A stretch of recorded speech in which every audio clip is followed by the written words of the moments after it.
Hello, everyone, and welcome back to All Hallows League 2025. I'm Williawesome with the DBDLeague, and we have got an amazing match for you today.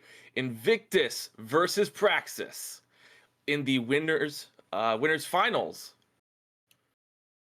I am joined on the desk today by none other than Flightless. Say hello. Hello guys, welcome in. I'm excited for today's matchup. We got some of the best teams in this league, and they're finally going head to head. So I'm excited to see what happens. Absolutely. These two teams have been kind of on a tear on their way through the upper bracket to get to this point. And between the two teams, only one map has been dropped the entire tournament. And this looks like it's going to be the first time either team faces some real competition. Yeah, it's looking like it. I'm expecting some close matchups today. We have quite a few killers. In fact, one killer I haven't seen a comp match of yet on the tiebreaker. Now I'm hoping that we can make it to that. I am too. We are in for a long one today. This match is a best of 7.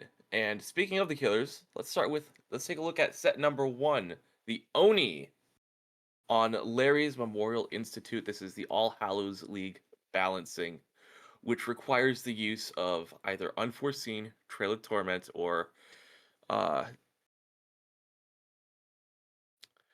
it's the Hex Stealth perk. It's the new one from the Crassway chapter. Yes, Hex Overture of Doom. That is the name.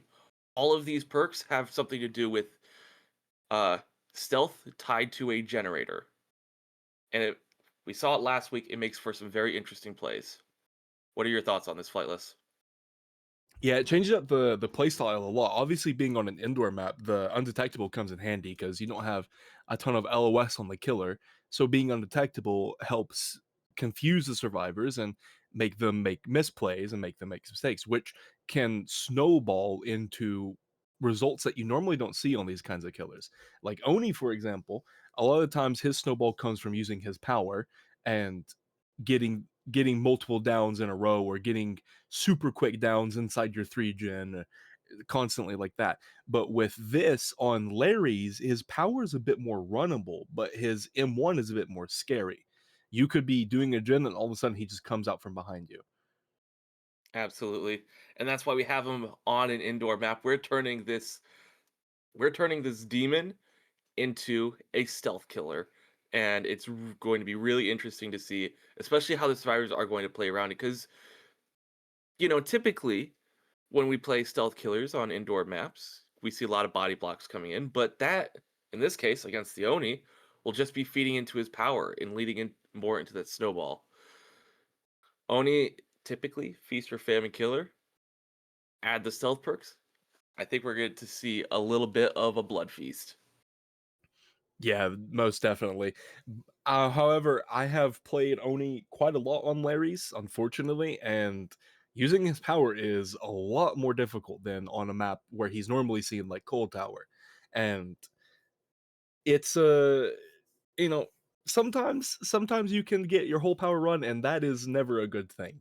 But it was Praxis's pick, and Zaka being on Team Praxis, one of the best Onis in the world. He's known for his comp Oni. He is an absolute demon, pun intended. Then he's probably going to show us exactly what Oni can do with this undetectable on this map. Absolutely. We saw it last week against Reassure, bringing it back again against Invictus. Seems like a surefire plan. But let's take a look at the next set. A killer I am all too familiar with, that I love very dearly.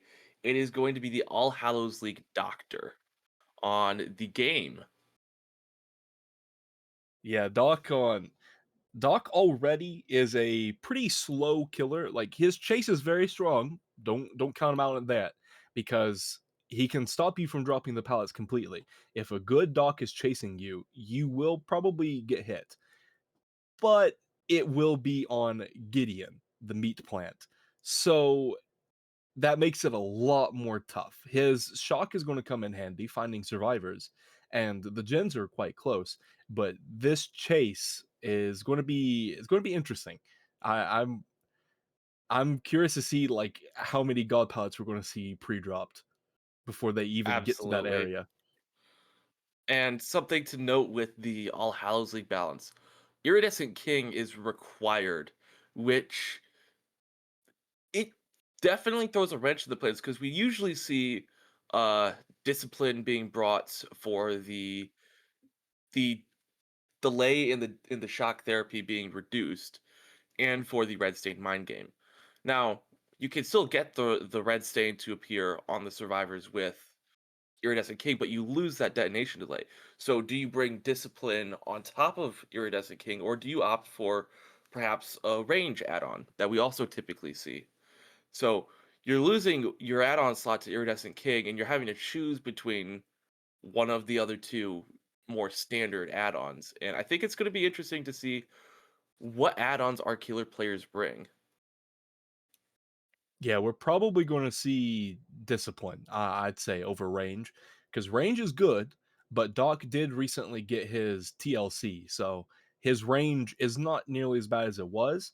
And on a map like Gideon, the pallets are so close anyway, you're probably not going to need the range as much regardless.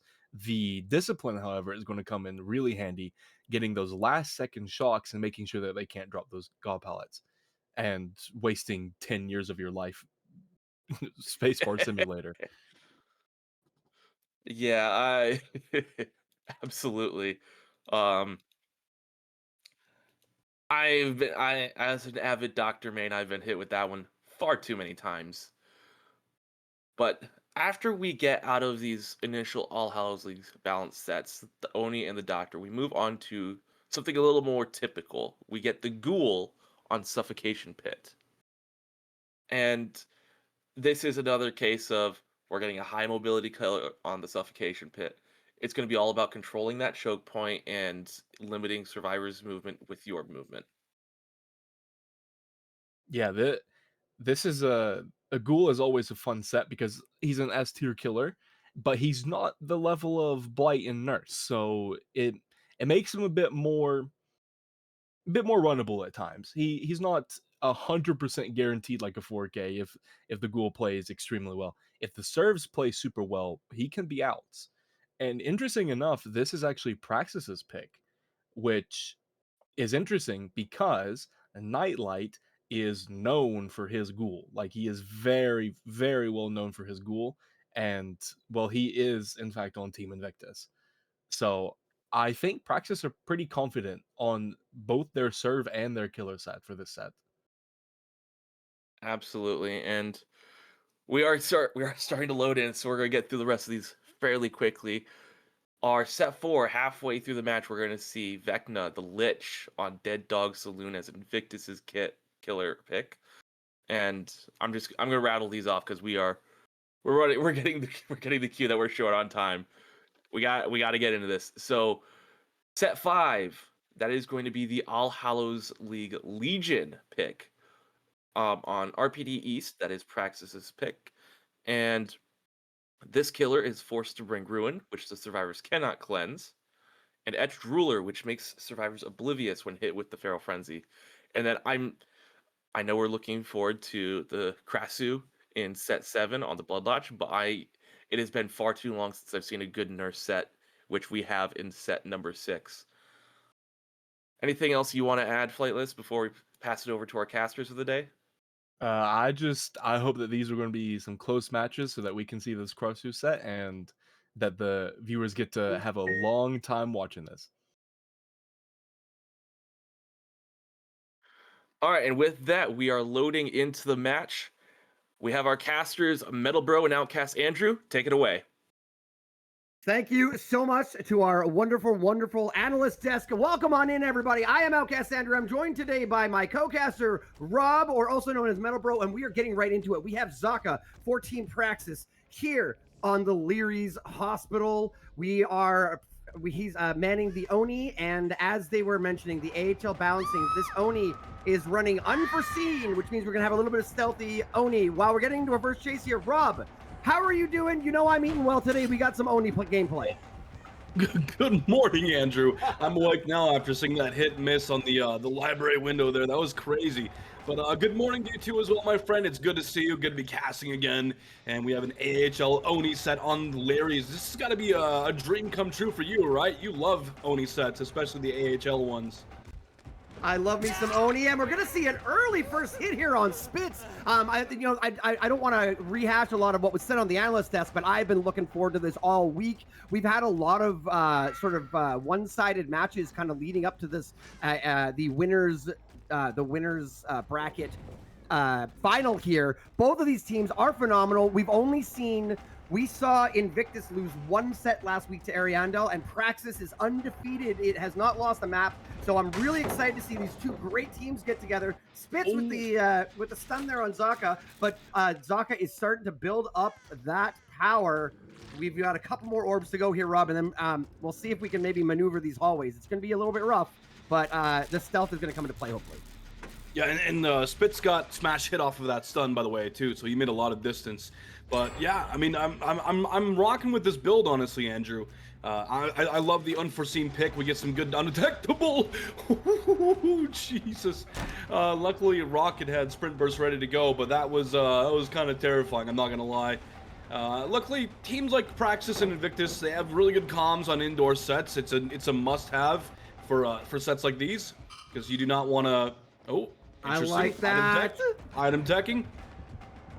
All right, we're not gonna get away from that, unfortunately. We do pop a single gen in the process though, but now we have power. Zaka's got power. He's gonna go and kick this gen, get eruption on it, get it regressing, and now he's gonna make a play here. Nightlight does get seen, partner, off in the distance, screaming like the madman he is, and yeah, we're just looking for our next target right now. I imagine. Maybe even kick another gen for more unforeseen before we even actually go into Blood Fury here.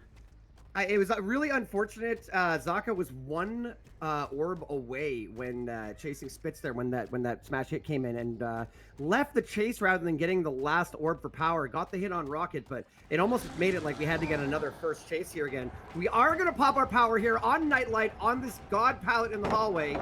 And yeah, we're just going to full send to get that out of the way. Okay, so now's the key point. But like we were saying, Leary's has lots of twists and turns, but never Nightlight misses Zaka coming through the other door. And we do get it down here. We're seeing another generator getting cranked here. We're just going to take that hook, probably a pain res, and then with Rocket still injured, Rob, we're probably going to be able to get our power again as soon as we find a small pool of blood orbs. 3 minutes, 12 seconds for that first down. Things are looking good for both teams so far, but we are going to be dealing with Zaka with a power, guarding a hook. And finally, we're getting some time to go and heal up Rocket, get him no longer just bleeding and giving Oni his power. So Zaka's going to have to get another injury somewhat soon, but I think there's a bit of a blood bank around the map at the moment. We do have our power up again, and it's ready to go. And I think we're just going to wait and see what's going on before we pop it. We don't want to just like use it and waste it, but we can actually confirm a second stage out of this if Zaka plays his cards right here. And now we do see Rocket and Spitz both on both on gens right now, getting some gen pressure. They did get 2 gens popped, so it's not like gens aren't, you know, getting cranked, but we are in a pretty commanding spot right now as Zaka. It's kind of like all cards on him right now. Well, this is exactly what you want to see as a survivor team as well. You can see Dan is creeping a little bit closer. If Zaka gives the room to get that unhook, which is obviously not going to happen, we're going to go to struggle here. But if we give that room and go to pressure the gens, we'll have the pull. We're going to see Nightlight go to second while the other 2 teammates, Rocket and Spitz, are cranking gens. Now, will we? I don't think we'll hear power. Yeah, popping power at this point would be really silly. And Zaka is looking for this and finds. Oh no! Manages to find Dan. So we find that. So now the other 2 on the generators, you can see Rocket immediately go off their gen, knowing they got to go and try and get the unhook. But you can see, yeah, the unhook is coming in. We've got power pop. Can we hit? We do! We down Rocket. We hit Nightlight through the deep wounds, and we're 1 hit away from tunneling Rocket out of the, Nightlight out of the match with 3 generators, and oh no! Oh, wait, that's what? Oh, Great flick! what an insane flick from Zaka! Holy moly, Andrew, that was so good for insane. Team Praxis. That was one of the most insane-looking flicks I think I have seen on Oni in a while, and a perfect call-out of Pain Resonance, by the way. And yeah, Rockets actually picked up extremely quick. That was really well played by Invictus, getting themselves back, back up and moving. But man, Zaka is just on fire right now. This is potentially going to turn bad for Invictus, but they're a level-headed team. I'm sure they've got a plan ready to go. Oh, and Zaka anticipates the vault there by Rocket, and Rocket is going to go down. Zaka is playing exceptionally well. We are going to see Spitz, unless this Pain Res comes in, it could. Unless this Pain, no, it looks like we killed the Pain Res hook that was close. Oh, you see that, Rob? All the other 3 Pain Reses are all down the main, like sort of the TV room area. So we're actually, if we keep on dying where Rocket died, where Nightlight went down the first time, we're not going to get these Pain Reses in. That's really unfortunate for Zaka. But that having been said, we are in chase with our injured survivor. We got 1 on hook. And we've only got Spitz there to try and pick up the pieces. Spitz does get the unhook on Rocket. We're going to get the kick there. So now we're going to have a little bit of stealth for our Oni. I think we are in power. If not, we're bleeding enough that we're going to get power here. I believe the glowing hand means power, but sometimes it shows and it's not actually accurate. But goes my goodness. Great checkpoint. So this is a god palette. If you have good ping and you're so close. If you play it perfectly and you got good ping, it's a god palette. That's a big if though. But good effort there by Dan. I've noticed it's simultaneously one of the best and one of the worst palettes in the game. It can be extremely good, and it can be, oh my goodness, how is Spitz not dead from that? That probably should have landed. My goodness, Spitz kind of gets away with something kind of crazy there. I don't honestly understand how he's still alive here, but we're actually gonna block the window for Spitz, so he can't just cheese the vault here. But he does take his distance and leaves, but Zaka anticipates it. What? That was insane from Zaka. That was fantastic. Yeah, Zaka. Okay, so again, as an Oni enjoyer, this is amazing. Zaka has been doing a lot of you think he's going one way and he just manages to slip by. The problem with Oni, the struggle sometimes, you saw in that room with the 4 bathtubs, it was kind of, oh my goodness, look at all this blood. We're going to instantly get power back. With that 4 bathtubs, because of the shape of the sort of it's like a star or a cross there in the middle, Oni's forward momentum while in Demon Dash kind of prevents, and we get an eruption on the generator here too. The forward momentum kind of stops you from being able to fully maneuver the room properly, and Spitz was taking full advantage of it, ended up going down eventually, but because Zaka was able to play the outside, so it's really interesting. Smart heads up play there by Spitz to force this, but I think it's going to be a Pain Res now. Anyways, fantastic play by Zaka, but also showing the challenge of Oni on Leary's, where some of these rooms and some of these twists and turns are easier to maneuver for the survivors and really prevent the Oni from getting down. But huge flick! Bruce spin burst is crazy, and Dan's right here. He has no idea. Dan was right on the other side of the wall when Rocket went down. My goodness, Andrew. No Iron Will either. Just didn't hear him. It's just Ace, bro. Yeah. Oh, good point. Not wrong on that one. That is a yeah. That's a good point. So he gets a quick pickup, and now we're back in the game. Yeah. The crazy thing is when one survivor is left alive or left standing, that's when things are really scary for the survivor side, because it's just one singular fumble. It's one singular fumble before everything just kind of ends. You know what I mean? So we actually lose power there. Zaka loses power, and now he's forced to pick, because if he doesn't, then he's just Trapper trying to catch up. You know what I mean? He's only 4.6 and doesn't have anything else ready to go. So forced to pick there. Really well played by Invictus, keeping themselves in the game here. Well, and okay, so the problems for the survivors are multiple right now. One of them is that we basically got permanent power at this point. There's so much blood on the map. There's no chance the survivors will get away and heal. And again, I'm sure people are sick of hearing me say it, but we are in that time. It's that time for OutcastAndrew to say, we're in triage mode where somebody's down, somebody's on hook. The last man standing has to get the unhook or the pickup, and then another guy goes down, and then the next last man standing has to go. Bam! There we go again. It's just such a snowball, and the best teams in the world can get out of this, but can the best teams in the world get out of this versus one of the best killers in the world, Zaka? Right. This is when things are getting really hairy, right? It's kind of crazy because, yeah, like you mentioned, this is one of the best teams in the world on Survivor right now, but they're facing one of the best killers in the world, that being Zaka. And I just don't know how much of a chance we're really going to have here. Luckily, Spitz is here for a very early pull. He has he's stealthing very well, doesn't get found, and actually, oh. Okay, Back on the best worst palette. Yeah. As you can see, Rocket's making good use out of it right now. Actually, Zaka leaving to go kick the gen before committing back to Rocket again. And is just going to follow.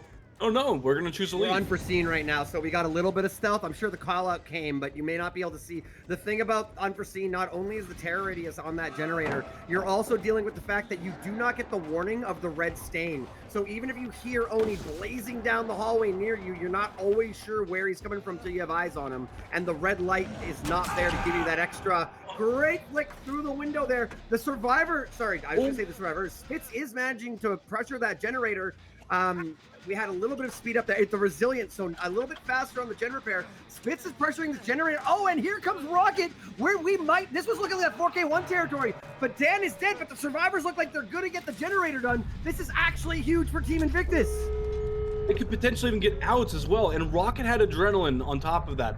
So right now, we actually have one of the survivors healed, and one is injured, but he has DH, I believe. I don't think he's used yet. I could be wrong, but I don't believe he's used Dead Hard yet. We do get an injury onto Rocket.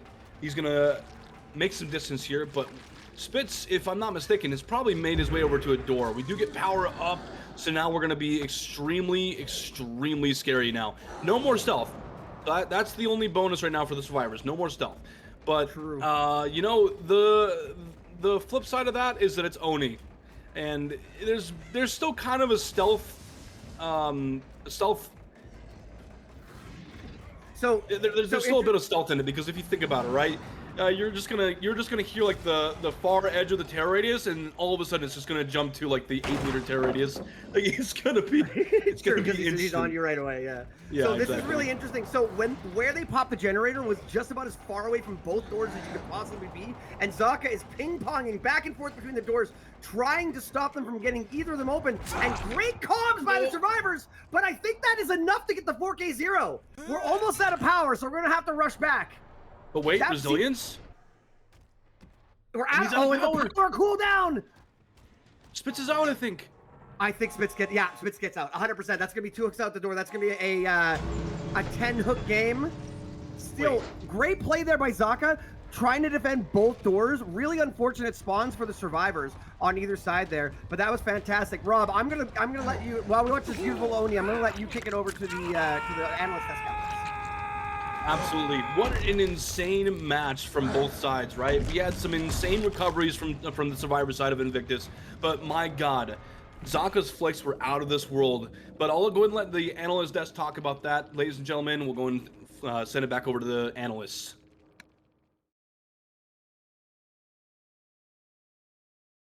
All right, well that was an amazing start for both teams.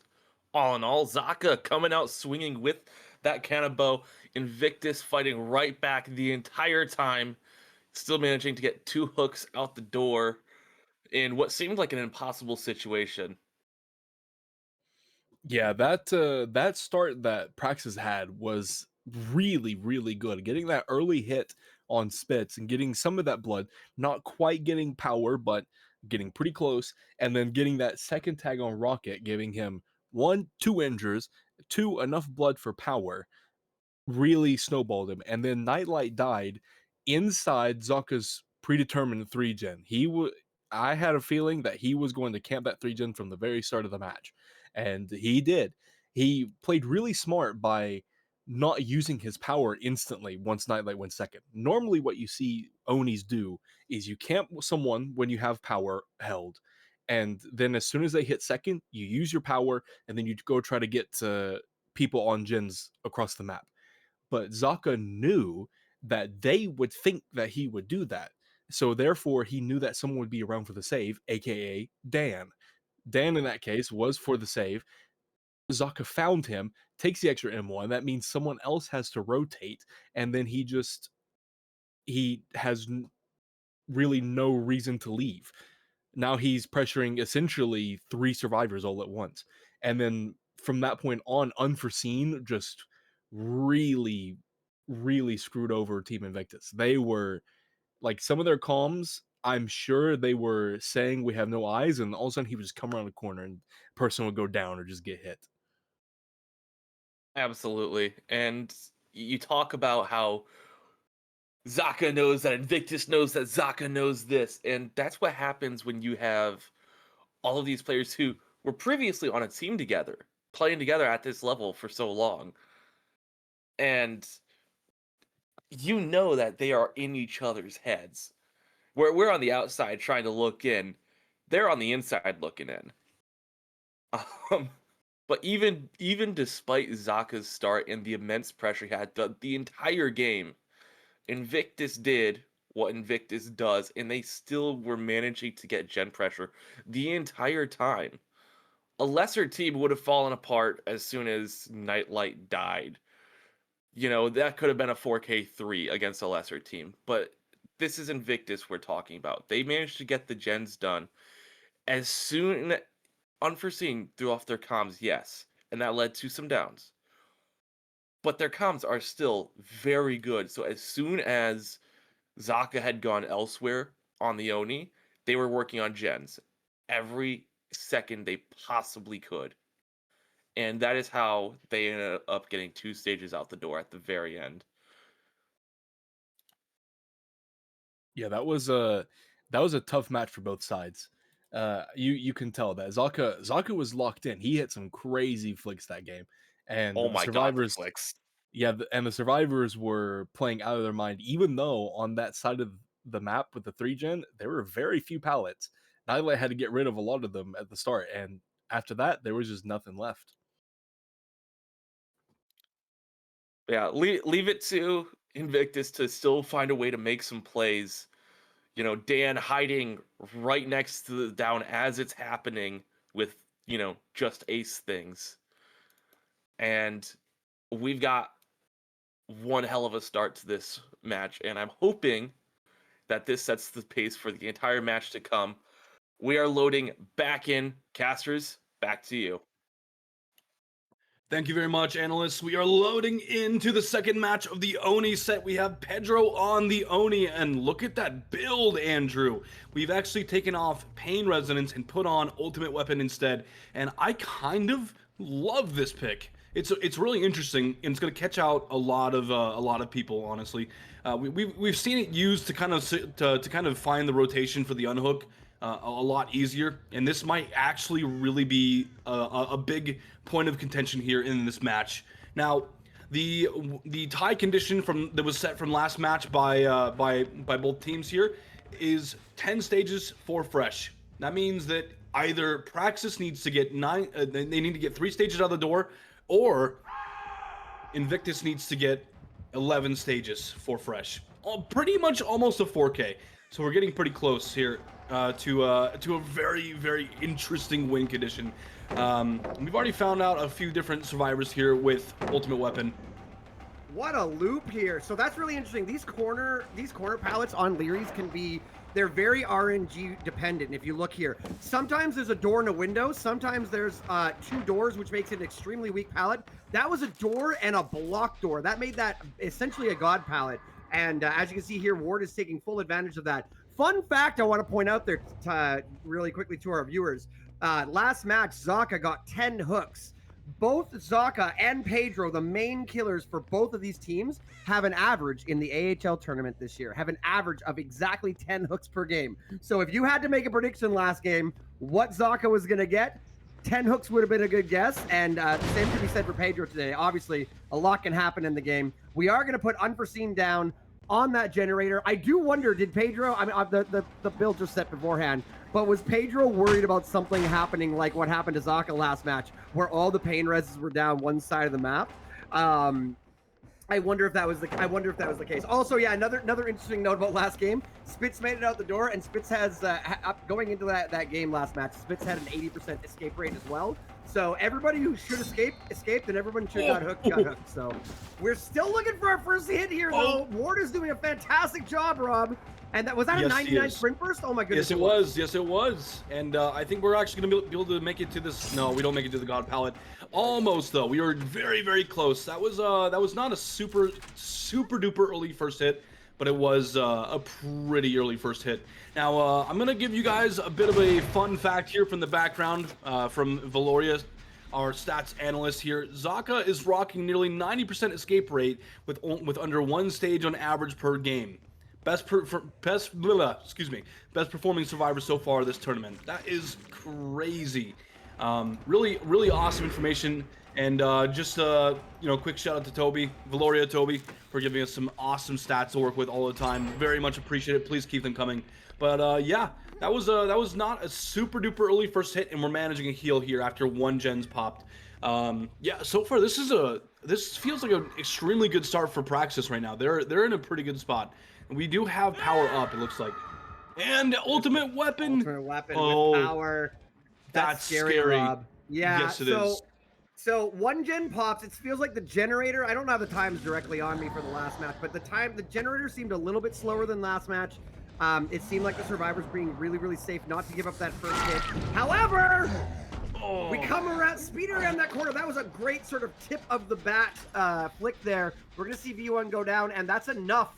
That's enough for Pedro to say, that's good, I'm going to take my hook. Now, we know it won't be a pain res, seeing as there is no pain reses. I think we may have, the killer is going to be bugged out for a second here, guys, so we're going to have to watch from the survivor's point of view. We apologize about that. Unfortunately, we switched over to them at the last second there. V1 on hook, Zaka and Ward on separate generators, working on getting a little bit closer to getting those generators complete, and you can see Laser is going to be, okay, there we go. Now we got the killer there back again. So it looks like Pedro is ranging a little bit out further than we saw Zaka do last time, Rob. Maybe put down some eruptions like we're seeing right now. Yeah, there you go. What's worth mentioning is the fact that the first downs came in right around the same time. A little bit different, though. It's staggered. The first down from last match came in at 3 minutes, 12 seconds. This one came in at 3 minutes and 39 seconds. So Praxis is ahead of the curve by a little bit, but in an Oni match where things can snowball extremely easily, does it matter that much? Well, I mean, it does, but it can also turn things around extremely quickly. And so far, yeah, Zaka's doing a pretty good job in this chase right now, dropping pallets where he needs to. Reading windows against an Oni. Yeah, that's dangerous stuff right there. It almost worked out, actually, but unfortunately did not. He was not able to make it to the pallet in time. So this is scaring me a little bit, Rob. We got a quick down. Well, quick. We got a very timely down on V1. Oh, we're taking the place off. We got a very timely down on V1. We popped our power. We got it down immediately. We picked up, so we didn't waste too much of our power. But then we ranged out and spread out some of those eruptions. And as a result, V1 gets off hook and free. We're still at 4 generators, so we're still pretty early. But as you can see, there's several generators with a lot of progress. And the fact that we didn't protect our hook a little bit, like, Pedro is very much playing for the win right now. But again, sometimes when you play for the win, you lose the opportunity to do as good as you might have. So that is a little scary. We do see the unhook come in, but we are undetectable. The survivors probably presume that the killer's nearby. We're gonna get an M1 on Ward and maybe just get some more blood on the map.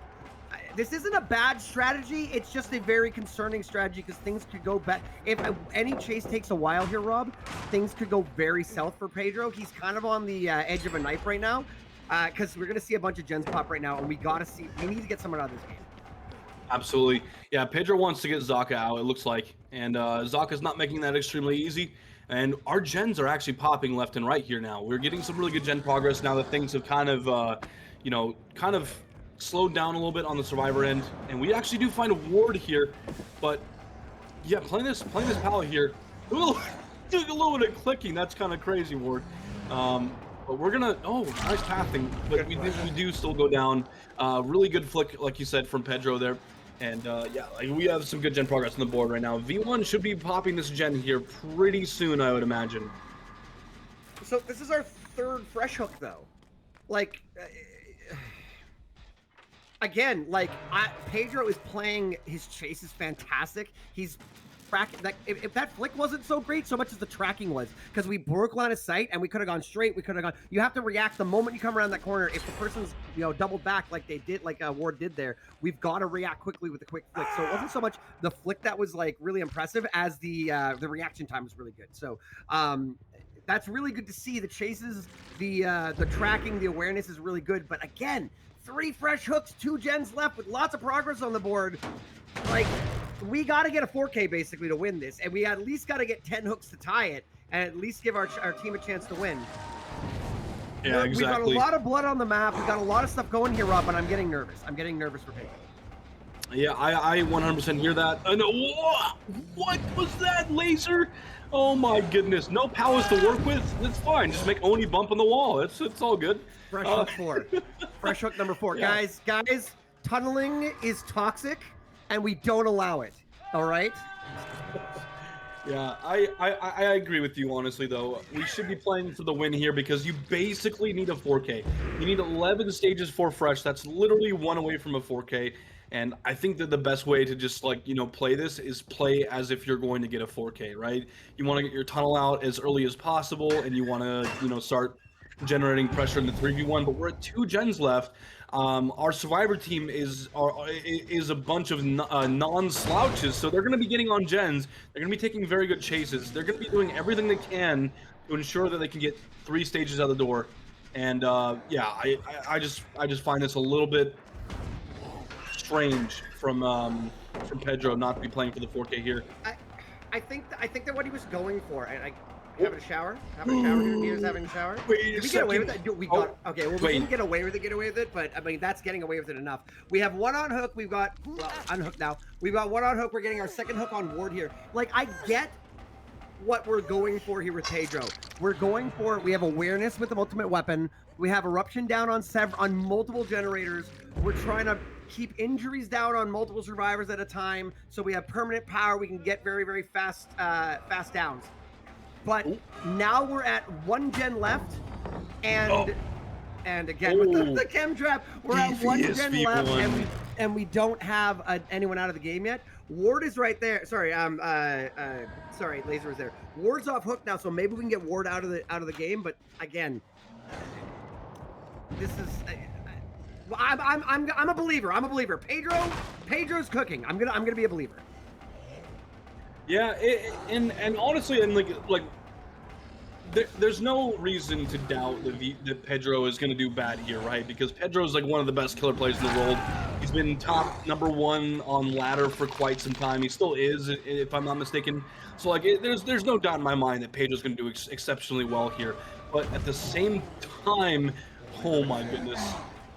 It's getting scary, right? It's getting scary because we're getting to that point right now where we could be seeing multiple survivors out, and that could be the deciding factor for the win here. Now, we do get pickup onto Zaka, and V1's still healthy, by the way, and we have 1 gen left. And the library gen has high progress. So like, things are a little bit scary right now for Pedro, because he might not actually take this win. It's getting very dicey. So we've got the positives here for Pedro. We've got a pretty decent 3 gen. We've got eruption down on multiple gens. We've got injuries on everybody. So power or no power, we're 1 hit away from downing everybody. We do have power. We're gonna kick this generator, put eruption down. We're gonna have unforeseen. Now you've got scary Oni. We do have laser with eyes on Oni, so we kind of know where he is. Same here with V1. But the question is, where is Ward? Because Ward would be the best target to find and get out of the game right now. We're going to need to see a couple of good flick there on the pallet there. We're going to have to see a couple of nice downs here. I don't love that we're chasing up this end of the map. And yeah, we're leaving. Okay, 99 sprint burst. Again, Ward is just a demon on sprint burst, I'm not going to lie. And we do actually find, I believe this was Zaka's gen he was working. But we have multiple gens being worked. This one's being doubled, by the way, in the library. They're splitting the 2 probably furthest gens, I would imagine, and doubling library. But my goodness, like, this is scary. And Pedro's gonna force Eruption. locker. No, this is good though. That's Eruption. That gen will not probably pop. Oh, ultimate weapon there from the locker grab. This one will not pop. But again, this is V1's second hook. No one's out of the game yet. Rob, what's going on? Yeah, it's just kind of this is getting to the point where I think that Praxis might actually take this first set. We're just not playing for a 4K here. It looks like we're just playing for stages, and that might really come back to backfire onto Pedro here. Now we do have a basement hook, so that's at least something. But this was absolutely a macro issue, not a micro. Like Pedro's playing great micro, like great chases, doing really good. Again, everybody's injured, just playing that part is very good. Yeah, still on borrowed time here. Okay, so Laser can die, but if we can't hook him, do we lose the gens? Anyways, I'm sorry. What I was trying to say was great micro play, but just the macro of letting everybody survive just isn't working. This is close, Rob. Yeah, we have 2 different gens with high progress. We're actually gonna double it, but do we get it finished? I don't think we do. Wait, he's not coming to the library gen. Are you serious? They pop. Yeah, he's there. He's back. He's okay. So the gen pops. Ward is healthy. Only thing we can do here, to win, we need to get V1 and Zaka. If 2 people make it out the door. Oh, what a great dead hard. Great dead hard. If 2 people make it out the door, this is over for Pedro loses, and we're gonna see Praxis go up. We need to get V1 and Zaka is a win. If you get if you get Ward and one of the others, it's a tie. That's where we're standing right now. Oh, what I thought that was gonna get paladed. Wait, they took They're out. They're out. Yeah, they got it. Okay. This is the win for Praxis. That's 3 stages out. Yeah. Wow. Really well fought. Well fought by Pedro. I think the macro play was really what happened. We didn't tunnel out, and it really cost us in the end. We took the chases we could get, but in the end, Rob, it wasn't enough. Yeah, I mean, it was well played by both sides. Really extremely tense set. But you know, we'll let the analysts dissect this in just a moment here. And I just wanted to say, wow, what an insane first set. Praxis versus Invictus is looking pretty crazy so far. Analysts, please take it away. Wow, what a matchup. Thank you, casters, for that excellent casting, especially Andrew. Metal, you're just my son. But yeah, that was a crazy matchup. That start for Praxis was almost perfect. Like Ward had an amazing chase. Everyone had amazing chases. Denied Pedro power for so long, and then Pedro's choice of build was completely different to Zaka's in terms of play style. Instead of pain res, you had ultimate weapon, and the idea of ultimate weapon is as soon as he's in power, you use the ultimate weapon, you find people, and that just gives you slugs. It's basically like it's kind of like a makeshift infectious, and it just never worked out for him like that. They denied him power so much that he barely got any ultimate weapon value to be able to find people and get that snowball pressure. And then, like the casters were pointing out, the no tunneling just kind of backfired on Pedro. What do you think, Will?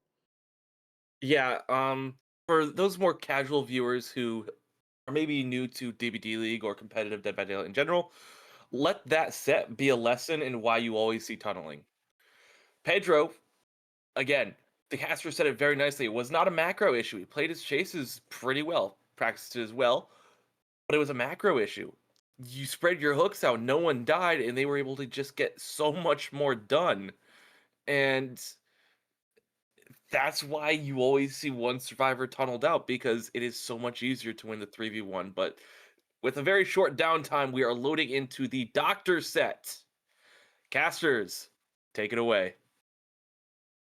Thank you very much, Willie. We are back. Pedro is our killer again. As we mentioned earlier, this is the Doctor set on the game. We have the required Eerie King add-on, so you can see lots and lots of afflictions onto our survivors. We are running Discipline as well, which is going to be the faster release on the shock. But that means typically our killers are going to feel like they've got a little bit of a shorter power, shorter distance, because usually you see the electrode that is not in this match. We're going to see a quick hit here on Laser. This map is a bit of an interesting pick here, Rob. I know it's small, so we're going to get a lot of shockwave, but man, there's a lot of pallets on this map. Oh, are we opting to die on the pallet, or were we just hoping that the incapacitation would be over by the time that he gets to the pallet? You know, I think it's the latter, because no one was around for a pallet save, but we might have been trying to psych out Pedro here. That's a kind of an early first down here. I do like, which came in at 45 seconds, by the way. That's pretty fast for Doctor. But yeah, I do like that Laser recognized he was going to get hit, he was going to get injured, and took his hit in a good spot, decided not to go to a dead zone. But yeah, we're kind of in a position right now where we have a very early first down, and yeah, we need to play this kind of carefully, because this is potentially where things can go wrong. And Zaka's finding his first chase, and instead decides to, oh wait, almost got out of that with finesse. That is crazy. I do like how you mentioned that this was an interesting pick for Doctor. We've usually seen him on mid-witch recently, so this is definitely interesting for me as well. I mean, you've seen literally every hit. The 3 hits, including the down, have come in because people get stuck behind what are typically good pallets, but you can't move them. I want to say this again. I don't know if Pedro is feeling a little bit polite today, but this is the second game in a row now. We are not seeing a tunnel. I don't know what's up with that. We left room on Laser to go chase Zaka. Now we're getting a hit on Overdose. I don't know if this is the plan for today. I don't love Invictus's chances. We need to get down to 3v1s to really take advantage of the fact that, you know, Doctor's a decent killer, but he's no god killer. He's no S tier. Good shock there on Overdose there. Doesn't get the god pallet down. We do see one gen pop in the middle of that chase, and everyone else is healthy again. So we're gonna see our second fresh hook here. That's right. We are going to see our second fresh hook here. We took a tickets on the Zaka as well after we got Laser on hook. Yeah, I find it interesting that we're not playing for Tunnel Lock. It's kind of interesting because this is a map where I think you can make that happen, honestly. You could definitely make that happen. Now, Doctor obviously is a killer that doesn't really perform super duper well on, you know, the normal map picks like Wrecker's Yard or Wretched Shop or whatever, what have you. But this is a map where I feel like Doctor should perform a lot better on. So not playing for a Tunnel Lock here is a little weird, in my opinion. Calm Spirit here on the Nia, which is kind of funny against the Doctor. Kind of cheeky. We get another hit on another fresh survivor. Yeah, guys, I don't know. I'm sorry. Like, I know. Well, this is interesting. We threw that god pallet. We're running over to the reset over here. They do get the reset off, but now we've got all 3 survivors sitting here. Oh my goodness. I'm sorry. I need to stop harping on Pedro's strategy here, but strategically, I don't know. Oh, that was unfortunate. Ward didn't know he was coming around the corner with full madness, tier 3 madness, and didn't see Pedro coming through the window. So we are going to see our third fresh hook. So I'm gonna Rob. I'm gonna try and give a charitable assessment here. You're not supposed to 4K on Doctor, right? You're not supposed to 4K on Doctor. Playing for fresh hooks is not the worst thing in the world. Playing for pain res is not the worst thing in the world. I want to point out one perk. I like the batteries included pick. I just want to throw that out to you, back to you. Oh yeah, batteries included is like a staple on Doctor, almost as much as Rapid Brutality is. Yeah, on this map, because you're gonna be near gens all the time. The gen spread on this map is not huge, especially since there's 2 floors, so there's a pretty big chance that a gen will spawn right below your feet when you're like right next to another one. It's a very tight gen spread. We do find a chase back onto Zaka again, who is our last fresh hook of the match, and we do actually drop it. Nice reaction from Zaka, realizing that the killer is not right behind him, so he decides to drop it on the correct side, and he makes it out of there scot-free. Now, that being said, that's a god pallet out of the match, and we drop a pallet by telekinesis. Lovely stuff. Good job, Zaka. And yeah, you mentioned that Doctor is not supposed to 4K on, you know, and that's true. On average, he is not supposed to. I just feel like on a map like this, I feel like it's much more likely that you will end up 4King on a map that's a lot tighter. Yeah, no, I definitely agree, but I mean, listen, I'm trying to be charitable in a sense that, but it's the Calm Spirit Survivor!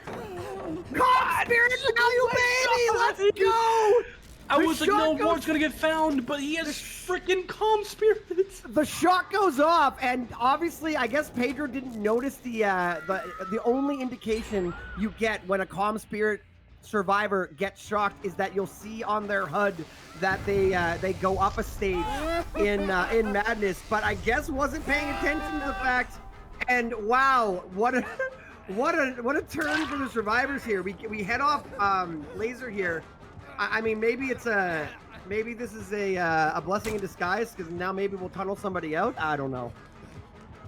Yeah, this is potentially yeah, we're gonna take it down here on. Oh, what? We're gonna take it. We were going to take it down on the laser, but we unfortunately just kind of gave him a nice little boost of air to his back. He must have been kind of hot and needed some air. Unfortunate for Pedro. We're in a pretty bad spot now, I think. Yeah, no, we're finding our next chase on an Overdose, who's playing in the TNL wall. And doesn't make it to the vault. We do take a hit, but now, yeah, we got one injury, and that's on our that's on a first hook survivor. So, yeah, things are looking a little bit dicey now, because I think this could have gone from a really good result to probably just a handful of stages. However many that may be, I'm not entirely sure yet. But this is kind of rough, right? This is rough. I don't know. Telekinesis. These chem traps are killing you today. He dropped the pallet with telekinesis, and then he chem trapped it with telekinesis too. Yeah. Like Zaka's on a roll today, bro. I don't know what's going on. Listen, I'm sorry. Why are we chasing Zaka? You have other injured survivors on the map who've been hooked. I'm losing my mind. We're gonna down Zaka. This is the second down on Zaka. We're gonna get 4 fresh hooks. I like, it seems like we're playing for, like, we're assuming we're gonna do. This could have been a 4K. This could have been a 4K. I don't know. The killer main in me is getting a little. I'm just confused. I don't know what's going on. I don't know what is happening. We had a sub 1 minute down, Rob. We had a 50-something second down on Doctor, and instead of tunneling out, we have now 2 games in a row. Our first 4 hooks are 4 fresh survivors. We get a grab on Overdose, so maybe we're I'm literally, did Pedro lose a bet where he has to 4 hook one hook everybody before he can get a kill? I don't know what's going on. I'm kidding, but I'm very confused. Yeah, it is kind of confusing, right? They're waiting for DMS to come back. That's why. I thought it was bugged, but yeah, you're right. Sorry, you're right. I did it at first too, and then I was like, wait, could it be DMS? And then I looked, and yep, it was DMS. So he was waiting for DMS to come back so he can get some value out of it, and he does, because is that Zaka screaming? Is that why? I think that was why. I think Zaka's scene partner just triggered DMS. That is so unfortunate. What a good thing for Pedro, actually. Actually, no, I think it wasn't Zaka. Zaka's here at the, like, coming in for the rescue. It could have been an intentional DMS. It could have been somebody letting go of tapping a lower progress generator so it didn't block an important gen. That, you know. I think that the idea of having scene partner kind of just screw you over because of DMS is just hilarious. So I kind of wanted to mention it, but I don't think that was it. I think it was actually Laser who triggered DMS on purpose on a low prog gen. So I think you're right about that. We are finding another chase on the Zaka. Overdose is on death hook. Zaka's on first hook. We're finding a chase on the Zaka right now. What a body block from Ward. Came in at the perfect time. My goodness, guys. Praxis is on fire today. Yeah, we don't. That was really good. Really, again, Pedro. I gotta give credit where credit's due. Very clean Doctor play there. Just like we saw really clean Oni play last match. I just want you to kill somebody, Pedro. Get him out of the game. We hear someone running by. I'm pretty sure that's gotta be bait, right? This gen has Yeah. insane progress. It's DMS, but it's almost DMS is almost up. I don't want you to drop nice here. I want you to patience keep from guarding Laser. this. Yeah, I want him to guard this gen here. Yeah, this is kind of tough, right? Because we're finding, okay, we do find Zaka, who's on Death Hook, and I just don't know what do we make of this, honestly, because this is, if we shot there, that would have been great for Pedro, but Zaka makes so much distance from that. He ends up just leaving because it's just not worth it to chase that. So he finds a chase onto Overdose. Laser body blocks for Overdose, so we just don't make anything at all. We just kind of have to pick this gen and defend gens at this point. We can't play for any more stages, really. We have to just like protect our gens because they're so close to being done. That's so rough for Pedro, and I just, you know, Well, bright side is I'm not Invictus. I don't know. Oh, nice window flick. I'm not Invictus. I don't know the top #1 best strategies in the world to play to win, you know, the biggest tournaments in the world. But at the same time, I feel like this is just, I don't know. I feel like this is just not the right decision. okay. Well, let's look at the bright side here. Only one generator has a lot of progress, right? And you can see from Ward's point of view there that there are not on the generator. They're taking this time to get a reset, which is going to be good for the survivors. They're slowing down a little bit, but this does give Pedro a little bit more time to get back into this game. We have to chase Laser next, right? Because we got to be fair and we got to 8-hook before we kill anybody. Is that right? Of course, I'm kidding again. Pedro, if you watch this back, I'm a huge fan. I would love a post-game interview to understand what we're chasing Laser. Okay, let's talk about what's going right now, okay? So, I know that you mentioned earlier the Doctor is a very low stages killer, and I think that mostly applies to maps like Wrecker's Yard and Wretched Shop, right? But we can also address the fact that right now, I mean, this is already past the average result for Doctor. Usually his results are like around like the 4 to 6 hook stages at endgame, but right now we're gonna sit at 8 now. Well, that's pretty good for Doctor. That's a really good result for Doctor. You should not be getting high stages. But at the same time, oh, nice DMS, unfortunately. At the same time, I just feel like Doctor should be able to 4K on this map more often than he would on Wreckers or Wretched. Well, I'll say one thing we've seen in AHL is a lot of the AHL maps have turned into 4Ks. Like Oni doesn't typically 4K outline. It really depends. Oni's very smooth, right? But like 9 and 10 hooks is a pretty good result on Oni a lot of time. Like a lot of times you'll see 6 or 7 hooks. So I think the AHL balancing has really led to that. Oh, good find here by Pedro. We literally found all the survivors, and it looks like okay. I mean, there is not a ton of gen prog. I mean, really, this has been such an odd strategy, but I mean, it might pay off here in the end. Are there 2 survivors there? There are. There's a healthy survivor here for a tank. Okay. Oh, that's. Oh, wait, nice dodge. Great nice dodge of there. the. Oh wait, but okay, we do make it. That was really scary for a second there because I was not sure if Zaka was gonna be able to dodge that shot, and was just gonna be trapped in the God Palette and boom, That's dead. a huge dodge by Zaka. Yeah. Huge dodge. But the gen progress is so high right now. Pedro has to leave. He cannot afford to just like chase. He has to protect gens. It's cool. I mean, okay, look, everyone's injured, like, and that generator is the only one that really has a lot of progress. You can see down. Okay, we're gonna run to the door, and we are. I think. Okay, that's a down. That's a down, but is it enough? Yeah, that's enough. They're not on that generator. I think he's probably. Oh, he does pick Ward. Okay. Honestly, that was a bit of a risky pick because someone could have got back on the generator, but I don't think they did. Yeah, they didn't. So now they're working this other gen. No, sorry, they are on 2 different generators. So Ward is out of the game. Everybody's injured. The generators are about 75%. One of them's DMS. Okay. I mean, maybe this pays off. All right. I'm liking it. We'll see here. I want to say there's been some insane dodges of shots in this game too. There's been some really nice ones by Team Praxis. I want to throw that out there. So. Oh, 100%. Yeah. I mean, like these players are masters in ladder, right? Like, these players are just insanely good at ladder. So like they've had a lot of experience playing against Doctor in 1v1s. So the chases against the Doctor are going to be very, very good. That being said, we do have 2 different gens with high progress, and DMS is off cooldown. So we are in the 3v1, but 2 different gens with very high progress with 1 gen remaining is a little bit scary for Pedro. I think it's starting to get unlikely that he 4Ks, but should still get a good result. Unfortunately, we call out Overdose's pathing really well. He doesn't hit that though. So, oh my goodness, this is scary. He has to leave again. That was unfortunate. I maybe just a little bit overzealous swing around the corner there. Coming back to these generators, yeah, you can already see laser leaving. This generator's at 80-90% there.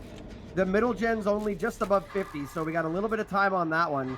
We really got to see a down come in here, but yeah, I mean, this is turned around. Even though we literally ate hooked. I mean, honestly, that's if Pedro gets a 4K here after 8 hooking before a kill, then I like it. Then I'm gonna eat all my words, because like what a comeback. I think they are gonna get one of the generators done here, but best case scenario for the survivors is they get 1 hook stage out the door. So 11 hooks isn't bad, and that's not discounting the fact that this could still be a 4K. In fact, it's looking like it might be. Yeah, I think you're right. I think we are gonna actually see a 4K. I mean, what a comeback. Like, I would call that a comeback. I don't know. Like, that's crazy.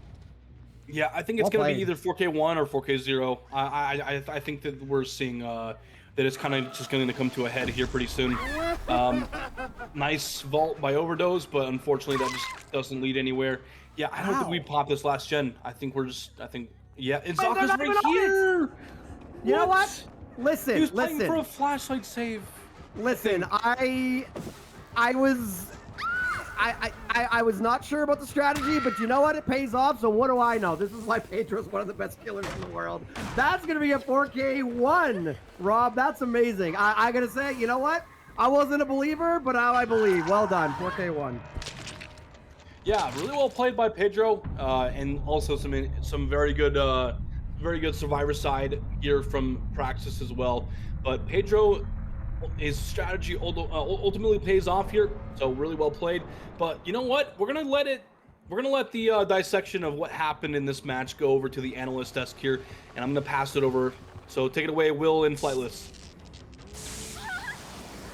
I want to take a second to enjoy the Dr. Mori. Don't get to see it too terribly much at this level. Ah, yes, burnt to a crisp. Alrighty then. That was a great match, and while the casters were talking about all the chases and whatnot and the lot of strategy, I want to bring up something that is kind of core to a lot of Doctor gameplay that I think got a little overlooked. The 3-gen. The game is such a small map.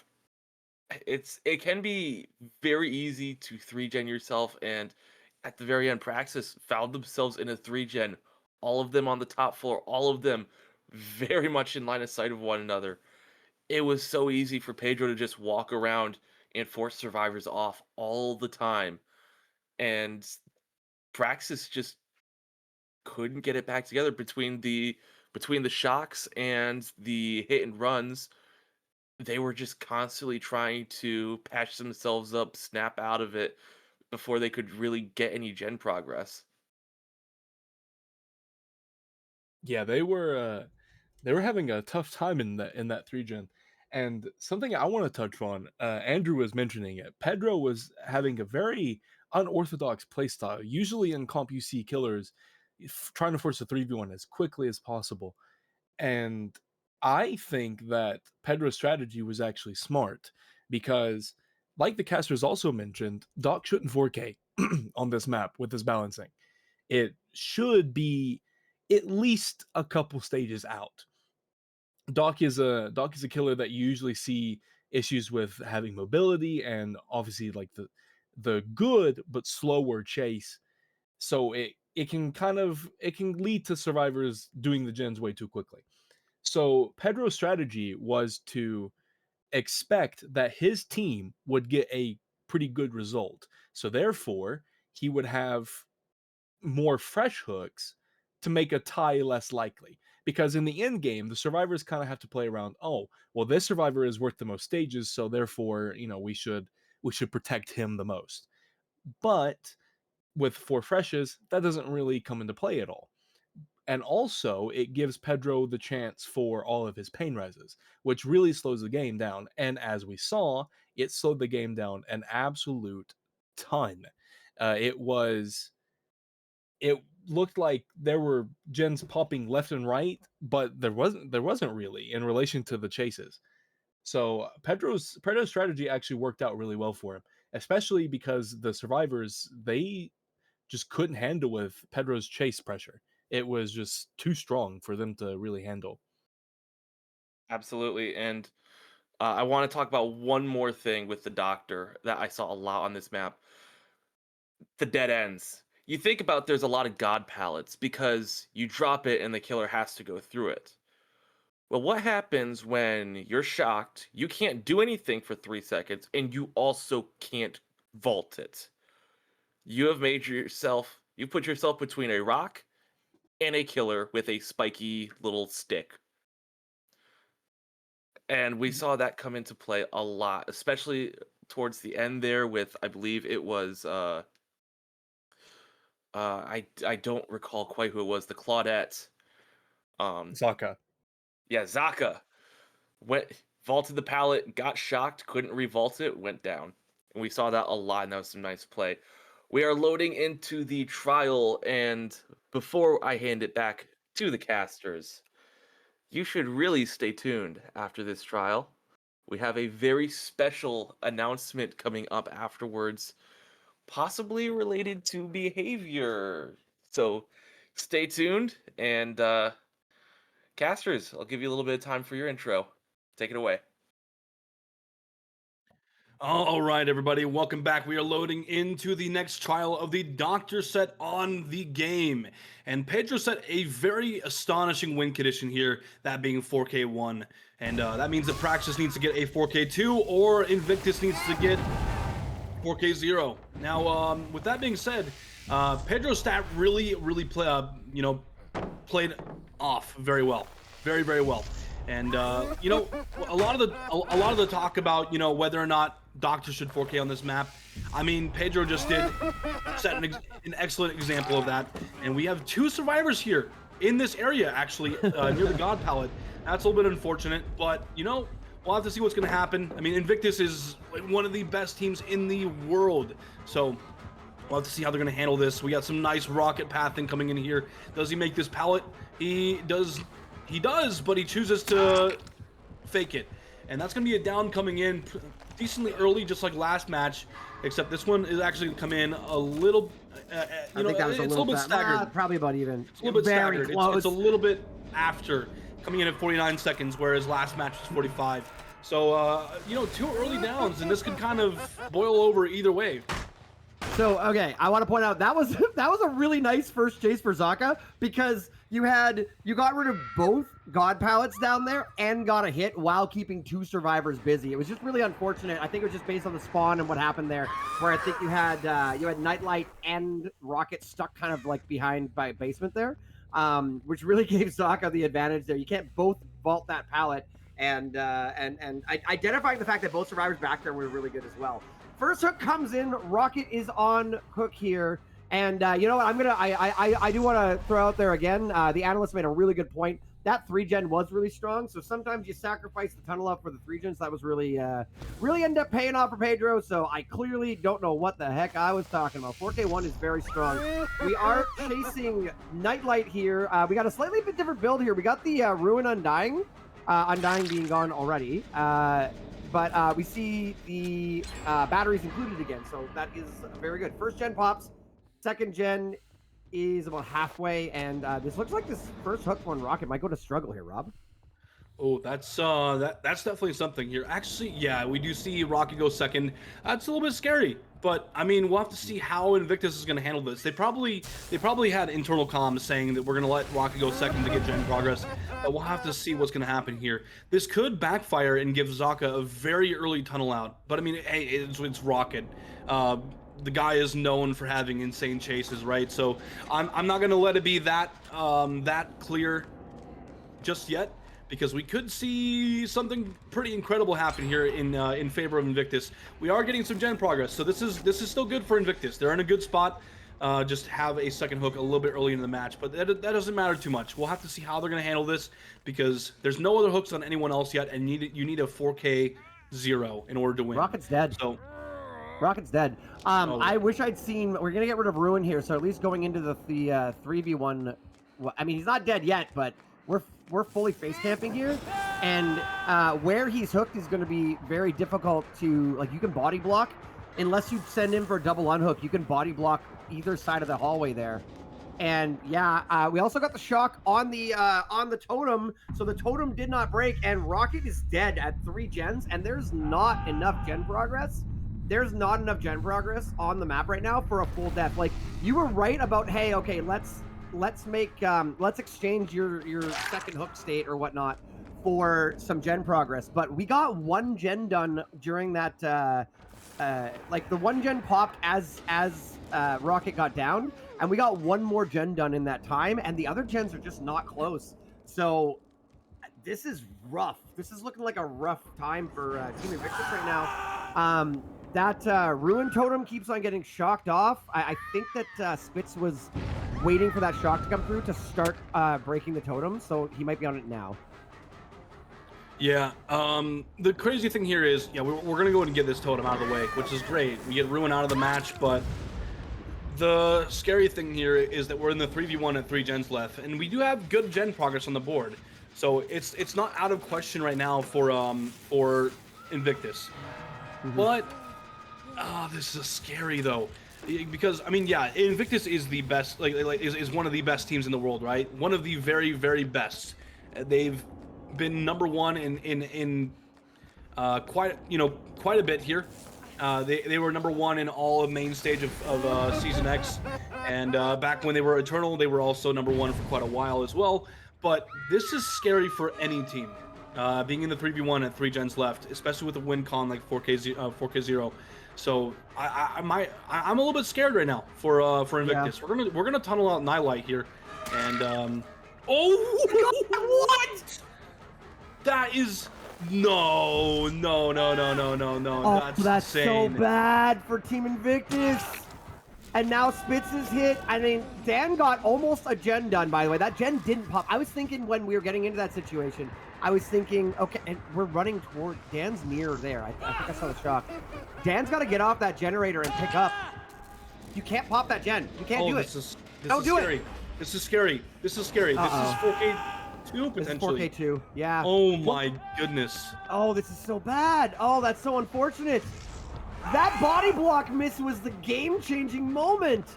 4K2, this is gonna, yeah, this is 4K2. This is gonna be, this is 2 wins in a row for Zaka and Team Praxis.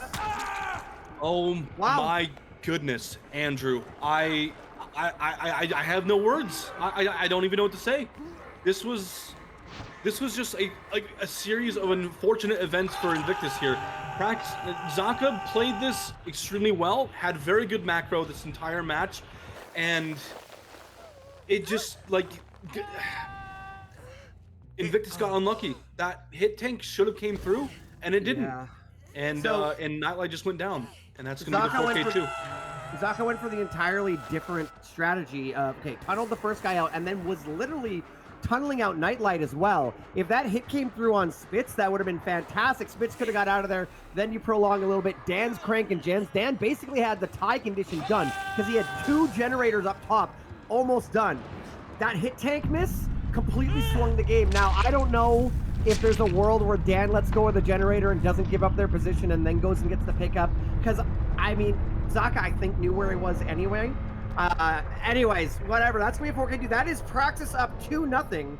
Rob, before we go to our analyst desk, we are going to be passing this off to the one and only Direwolf. Direwolf, we have a big announcement today. I don't know if it's coming right now or if we're just priming for it, but Direwolf, take it away. Thank you so much to our wonderful casters and analysts so far. Now coming out here from behind the scenes during the production today. However, an insane stream. But let's talk about that previous match. That match went so south for Invictus. Their survivor chase was just not on point. That unfortunate body block coming up from Spitz not working. and also the fact that they just let Rocket die on first hook. I feel that really came back to haunt them. What do you think, Will? Absolutely. Invictus, these survivors are known for their gen efficiency. And gen efficiency is one thing, but letting your teammate die for it is something else entirely. And they didn't get the gens done that they needed to get done in order to come out with the win here. Yeah, that was a rough showing from Invictus, but we are into our Ghoul set now, so casters, take it away. Thank you very much. And what a huge announcement.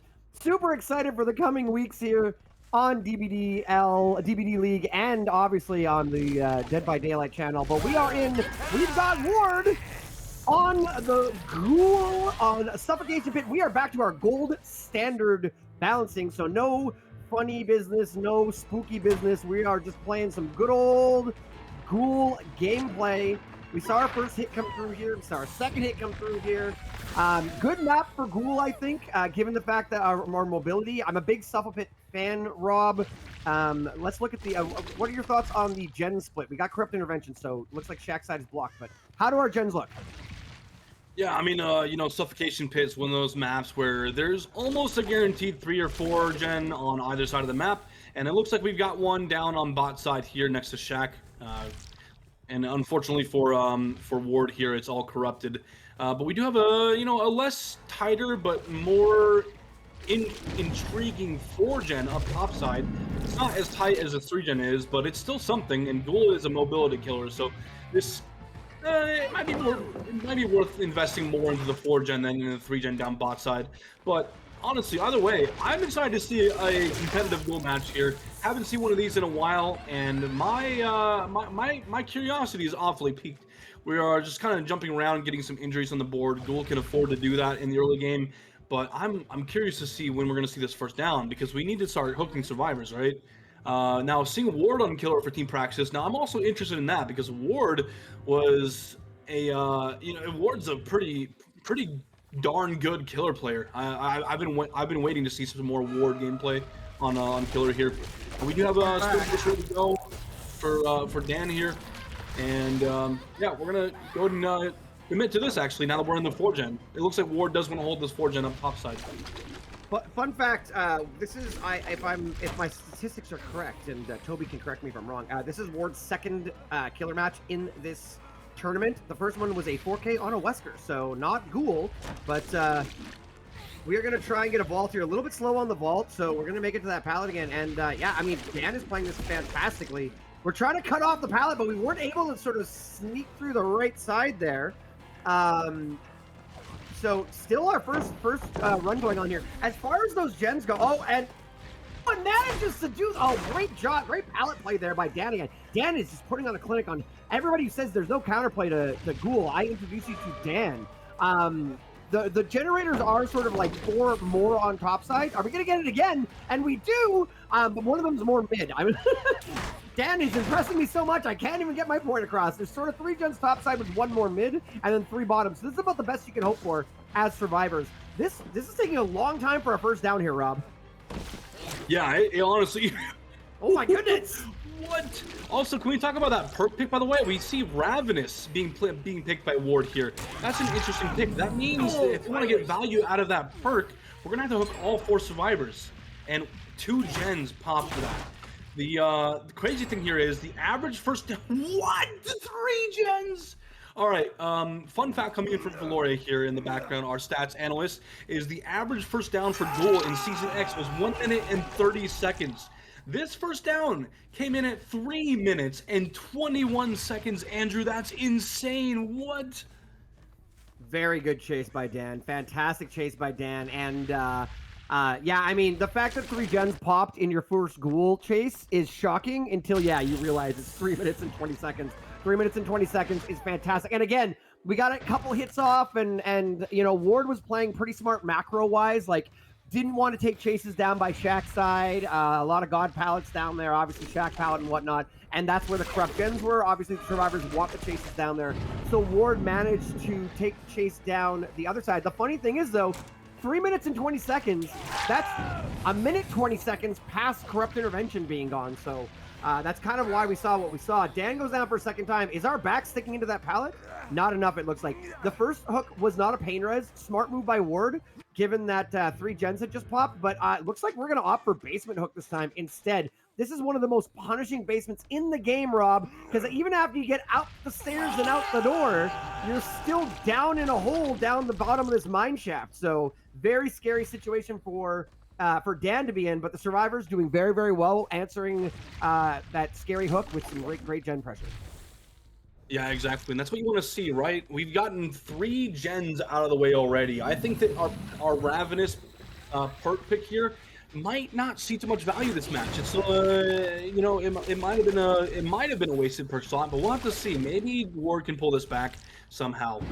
This basement hook could actually be the deciding factor for that, because we could just get trades here, and that could be really good for Ward. But we're gonna actually. Oh wait. How far does Dan make it out of this basement? Because we do take a trade here for Pedro, but Dan's kind of death hooked right now, Andrew. And that's a little scary, because now the 3 gens that popped might actually turn into a bit of a good thing for Ward here, considering that we're chasing our death hook survivor right now. And oh, nice body block from Kexo there, preventing Ward from getting the down onto Dan. So yeah, it looks like Ward was really playing to the look. I know that this gen is huge. This map is huge. But I'm gonna play my oh, good body block there by Kexo. That was really smart. This is exactly what the survivors want to be doing. You want to be getting the survivor from the top side all the way down to the bottom side, from the main building all the way down to shack side, specifically because 1, there's still resources down here, but more importantly 2, the generators need to pop up top side, and we do see one of them pop. So now we have a nice 2-1 split for the survivors. That is exactly what Dan needed to do. Dan needed to live long enough to crack that 3 gen up the top side by the main building. And now it's looking like the survivors are in a good shape to get a good result here. The survivors of Team Invictus just will not let Dan die. And yeah, Ward is thinking, okay, I didn't get my tunnel out. I lost my 3 gen. I need to start spurting around some hooks here. This is when Invictus is going to start coming back, because like, I think that something's worth mentioning here is that I feel like the results are going to be a little bit skewed when it comes to the AHL special sets, right? Because things are different. Things are very, very different in those sets. There's usually stealth involved a lot more than the normal sets. So I think that things are, safe to say, a little bit different than they would be in the Gold Standard. But now that we're in Gold Standard, Invictus is shining. This is their territory right here, Andrew. And they're making a very, very strong comeback. 3 stages on Ghoul right now is honestly crazy. And the first down coming in at 3 minutes, 21 seconds. I mean, Invictus is just cooking on this set right now. This is wonderful stuff. But let it be known that Praxis did get... Oh, what a body block from Pedro! Mid-swing! Oh my god! Great move by Pedro! Okay, so the scary thing is now we are dealing, you pointed out the fact that we do have Ravenous and we've also got Pain Res. Because of that, fresh hooks now are actually going to be very, very punishing. This is looking like, so far, the survivors look like they should be able to get some outs here for sure. But this is a very, we have good perks for this is what I'm trying to say. Will that hit come through? Doesn't come through! Pedro with the stun! Perfectly played by Pedro. Man, Invictus is playing this so well. They are. Yeah, I mean, like, it's definitely worth mentioning that Gold Standard results, I think, are going to be a lot more in favor of Invictus in situations like these, because, I mean, this is what they've been practicing for a long time. Invictus is extremely experienced with Gold Standard sets, so it's really worth mentioning that it's no surprise that Invictus is making their comeback right now. And we got all 5 gens, 3 stages on the board. We only got 1 pain res. We got basically all, I mean, you kind of got corrupt intervention value a little bit, but I mean, before your first hook came in, 3 generators popped, so I don't know what you call it. I feel like Ward got literally almost zero perk, my goodness. I'm losing my mind here. It looks like we basically got zero perk. Take it away from me, Rob. I can't even talk straight anymore. We're getting a 4 out here against Ghoul. Yeah, it looks like we might actually get a 4 out here. It's a little bit scary for Ward at the moment. But he is... Yeah, perk value indeed. Perk value indeed. And we might be able to get spits here if we play this well, but right now we're kind of just trying to zone him away from the gate here. And oh, that might have been a mistake. Wait a sec. Wait, he passed at the perfect time to get to the other gate. Oh my god, what an insanely well-timed double back. He made so much distance from that. They might actually be able to get the heal off for this as well. This is, oh my goodness. This is crazy. They're gonna get, oh my goodness. Blind on the pallet. They got the heal. Oh my goodness. What? They're gonna get a 4 out. They can't, the body blocks. What a, oh my god, this was textbook by Team Invictus. Absolutely textbook. Okay, hold on, but no, Pedro's up on the hill. Pedro's injured on the hill. Oh my goodness. No. Wait. Balance landing! Or sprint, whatever! 4 out! Wow. Holy Balance, crap. balance landing. Oh my god, I'm right. cooked. That was amazing, Rob. I think I'm speechless. I'm speechless. Invictus handled this perfectly, flawlessly even. That was an insane 4 out with only, what, 3 stages on the board? They managed to heal to protect their only injured teammate with 3 stages, a full fresh hook, and got him out of the door. Insanely well played by Invictus. But, you know, let me stop yapping. Let me hand it over to the analysts because I'm sure they have a lot to say about this as well. Oh boy, what a match. Oh my lord. That was looking pretty scary. You know, Dan being hooked in basement, death hook at like 2 gens left. I think there was a 3 gen on that side of the map, and then all of a sudden there's 3 stages, 9 stages out the door. That is insane. Their micro was insane this game. Like, I'm sure people picked up on it. Dan at the start, when he was getting chased, kept revolting into the ghoul. Now that has been a tech that's been somewhat recently discovered. It works the exact same as Wesker. Whenever a Wesker vaults a pallet, you can get a little bit of distance away from the pallet, and then you can vault back into him if you time it perfectly. Same thing with Ghoul. You can do it pretty consistently as long as you're on good ping. And as you can see, the Ghoul can't really do anything about it. There isn't a way really to stop it. You kind of just have to let it happen. So the survivors were playing incredibly well in the micro. What about their micro, Will? I think you would say macro. Yes, I meant macro. My bad. Would it be too oversimplified to say just Invictus things, or or for the old heads, just eternal things? I think people would turn to that last dot game and be like, "Oh, what about then?" But this game, it looks like they unlocked, they locked in. Oh, absolutely. As the casters mentioned, there you can tell the difference between gold balance and the All Hallows League special balancing. And if that's how it's gonna play out, then there's only three special balancing sets. But we could go the distance. Anyways, talking about the macro, gen efficiency and body blocks. Those were the 2 key points that Invictus had going for him throughout the entire time. I kind of touched on it a little bit earlier. Invictus is known for their gen efficiency. And this time, they didn't let a survivor die on the hook. Even when it was a very dangerous unhook. They had body blocks every time. The exact second they were needed. I believe it was Pedro who came in mid pounce to take a hit for his teammate. And that is exactly what you needed to do, because while Ghoul can absolutely get the first hit very easily, maybe he struggles a bit more to get that second down. And those body blocks made it infinitely more difficult, resulting in that 3-stage out. And we saw how it played out, very flashy at the very end with the heal onto it was Spitz at the Spitz. very end. Yeah, Spitz. But I talked too long. Casters, take it away.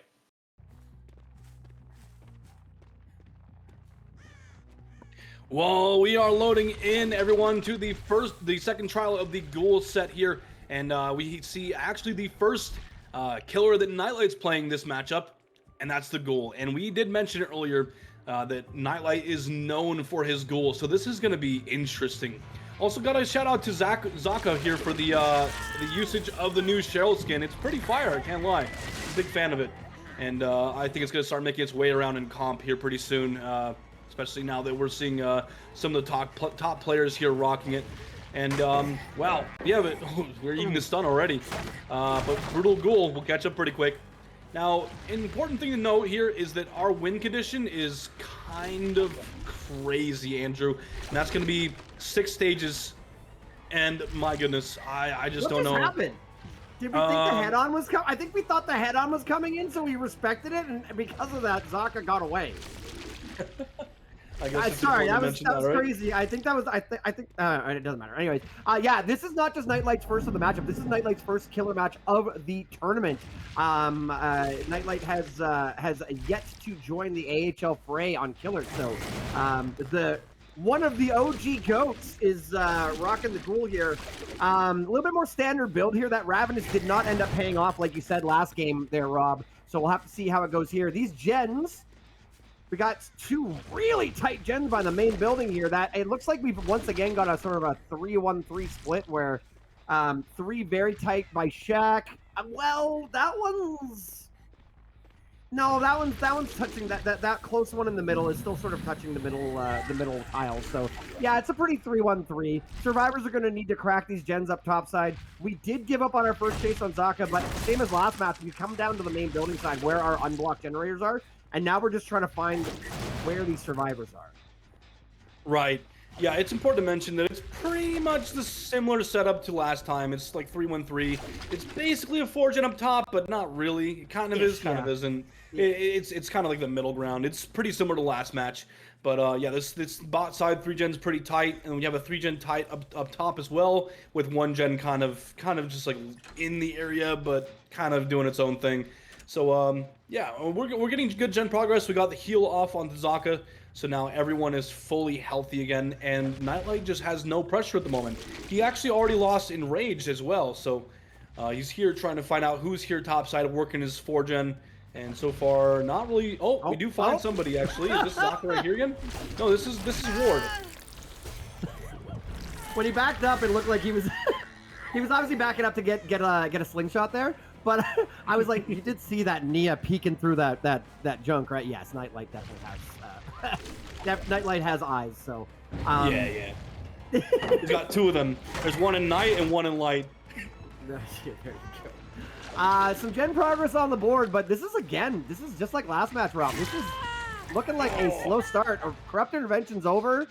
So we're past the 2-minute mark here, obviously. No down yet. Couple injuries. This is our 3rd injury on the board. Swings through the pallet, though.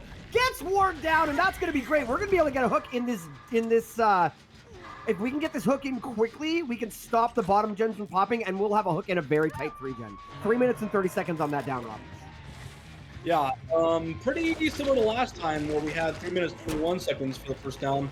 But now we're, that's blocked. Oh, no. I don't know how far you make it. You're just kind of out of options there. You block the window on the inside. Nightlight's already kind of making its way in there. Yeah, you don't really have anywhere to go, honestly. That's game over. This is maybe game over right now. You're already 2/3 of the way to the tie condition, and not a single gen has popped yet. That's a little bit scary for Praxis. And you know, it's kind of crazy, right? Because the win condition is only 4 stages, right? You don't really need a whole lot to make your way to 4 stages on a killer like Ghoul. He's some would argue high A tier, some would argue S tier. In DBDLeague, he's considered tier 2 balancing, so it's the equivalent to A tier. Now, yeah, I mean, it's not going to be super difficult to make this win condition, right? Well, we're halfway there. The only person who can come and trade even is Ward, because if anyone else trades, that's 3 push-ups. So that's true. Like, it's literally, we're 1 hook off of the tie, and that's only if the hook is Zaka or Ward. So I don't want to take away from the game. Hopefully, we've secured the win condition here, maybe both teams can kind of put on a bit of a show for us and see some. Because I mean, my goodness, last match, Dan's chase against Ward was just so fantastic. We see our second gen pop here. Laser's hovering around, but again, Laser can't even trade, because if Laser trades, then it's over. Yeah, and Nightlight is pretty content to just hold this because he just camped the second, making the tie condition. Finds Laser stealthing for the pull. That is super unfortunate. Now he can't even come in and like get a successful trade, get a successful save. He can't even like risk it at this point. And now Ward's here as well, and does get the stun, so gets away. The Zaka might actually die in basement, making this the win for Nightlight and Team Invictus on the goal set. Again, not much was really needed to make this win, but I mean, Nightlight's just pretty content to just hold it and force the win. I mean, there's not really anything that Praxis can do about this, honestly. Well, I mean, to be fair, it's a really easy win condition for Nightlight, which you know both teams have been playing well. But yeah, you know, V1 knows what's up. It's a really easy win condition for Nightlight, but it's a really easy win condition for Nightlight because the survivors of Invictus just absolutely destroyed last game. The end of last game is everything from the last gen popping is highlight reel material. It was fantastic. So that hook there will indicate that will be the win here. So now we're obviously going to play it out. That will be the win for Nightlight and Team Invictus. So Invictus takes a setback from Team Praxis, and we are not getting swept today, Rob. That's for sure. Oh yeah, definitely not. But the important thing to note here is that we're at least guaranteed to see the 6th set, and that's good. That's good. I like that. I'm a big fan of that. If we can get to the 7th set, even better. I would love to see how these two top teams handle Crossu in competitive DBD. So hopefully we get to see the tiebreaker here, the final set of the matchup today. But oh, excuse me, let me correct myself. 5th set, not 6th set. But yeah, no, I would love to see the 7th set. Hopefully we can get there, but we'll have to see because these two teams have to come to a win here. You take it away, Andrew. My brain, bro. I got you, brother. Fun fact: that is the first set loss for Team Praxis in the entire AHL tournament. Zaka is dying on hook right now. Survivors seem to they seem like they're really committed to trying to break this 3-gen, even though it looks like it's probably going to cost them the game. Because at this point, with the game being over, with the win condition already being met, they're really pressuring all injured, pressuring this bottom 3-gen. So respect to Team Praxis for going. Yeah, I love that. That's got to be champion, right? With the speed we got going on there. Yeah. Yeah. Anyways, yeah. So first loss now for Team Praxis on AHL. So first blood has been reached. Will it be enough for Invictus to pull out the win today? Obviously, we have a whole lot more in store for us still. So. Oh yeah. I'm hoping we get to see all that as well because we have a lot of insane sets today as well. And you know, the next set coming up is an interesting one. I'm for one excited to see it because I know someone who's really insane at this killer.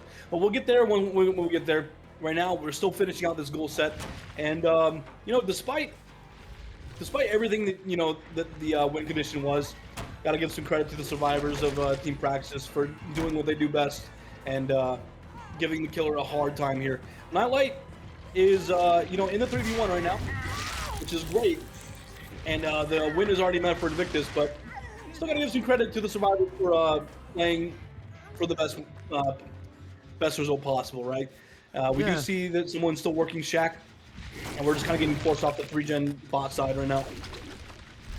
The fun fact too is this was actually Praxis's pick. So this was Praxis. You know, even though we've seen Zaka on the first 2 AHL sets, they felt pretty confident with Ward on their duel.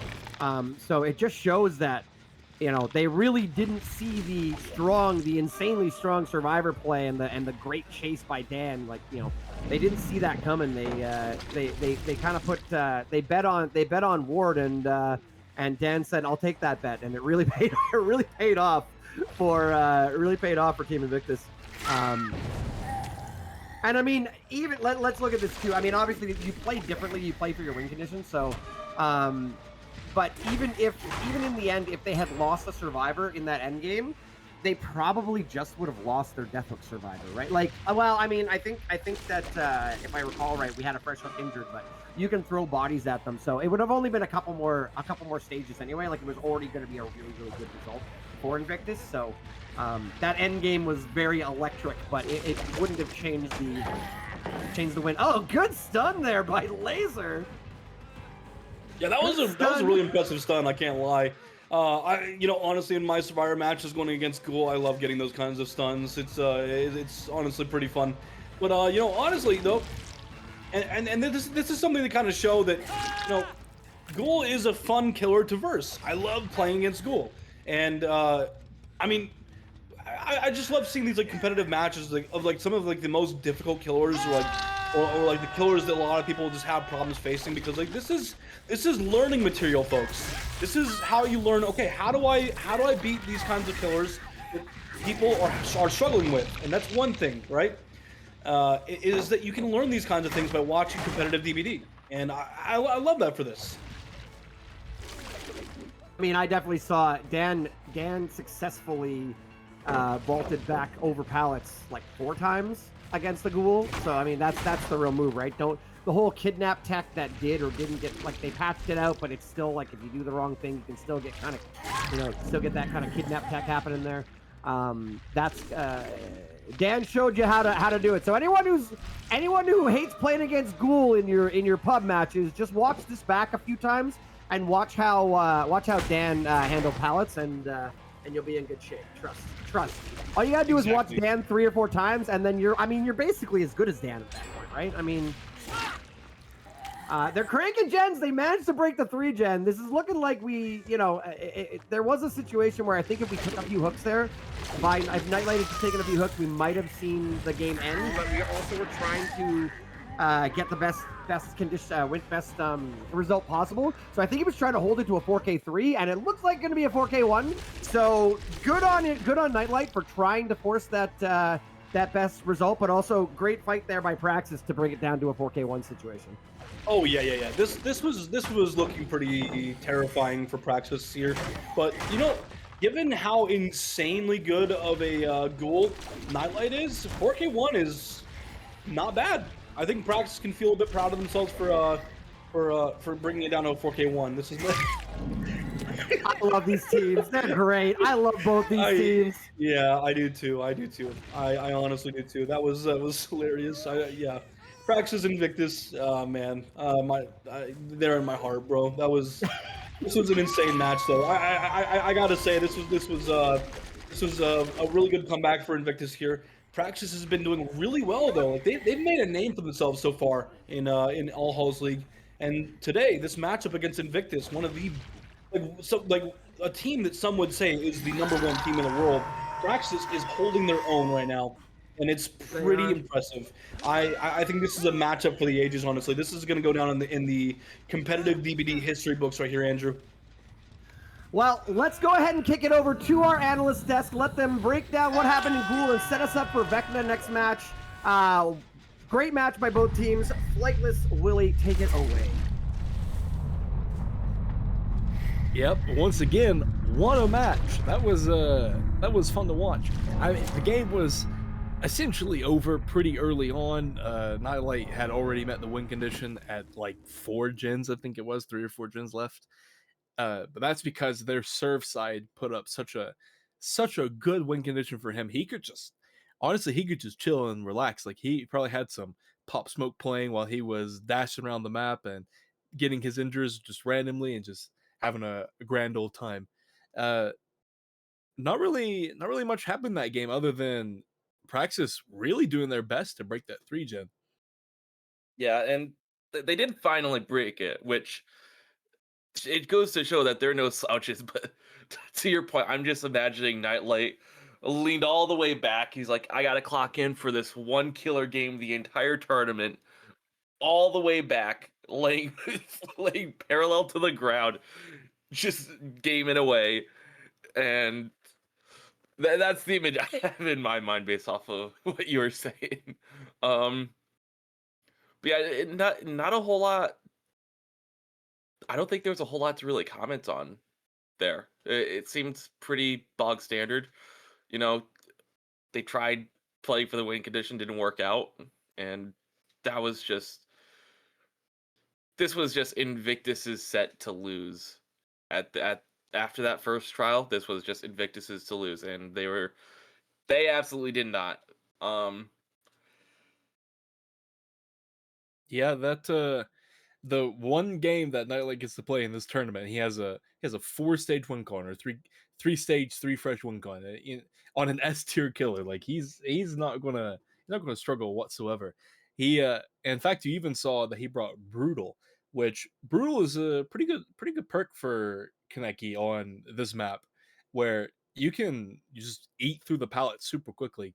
That's the one advantage that Ghoul has over other S tier killers. The serves are playing the game pretty much injured the entire time. Even when they're healthy, the second the Ghoul sees them, if he has power, they're injured. And yeah, he's mainly just an M1 killer after you're injured. Like we saw on Ward's gameplay, where Dan was vaulting into him over and over again. Even the one time that he used his power in chase, it just got completely canceled out anyway.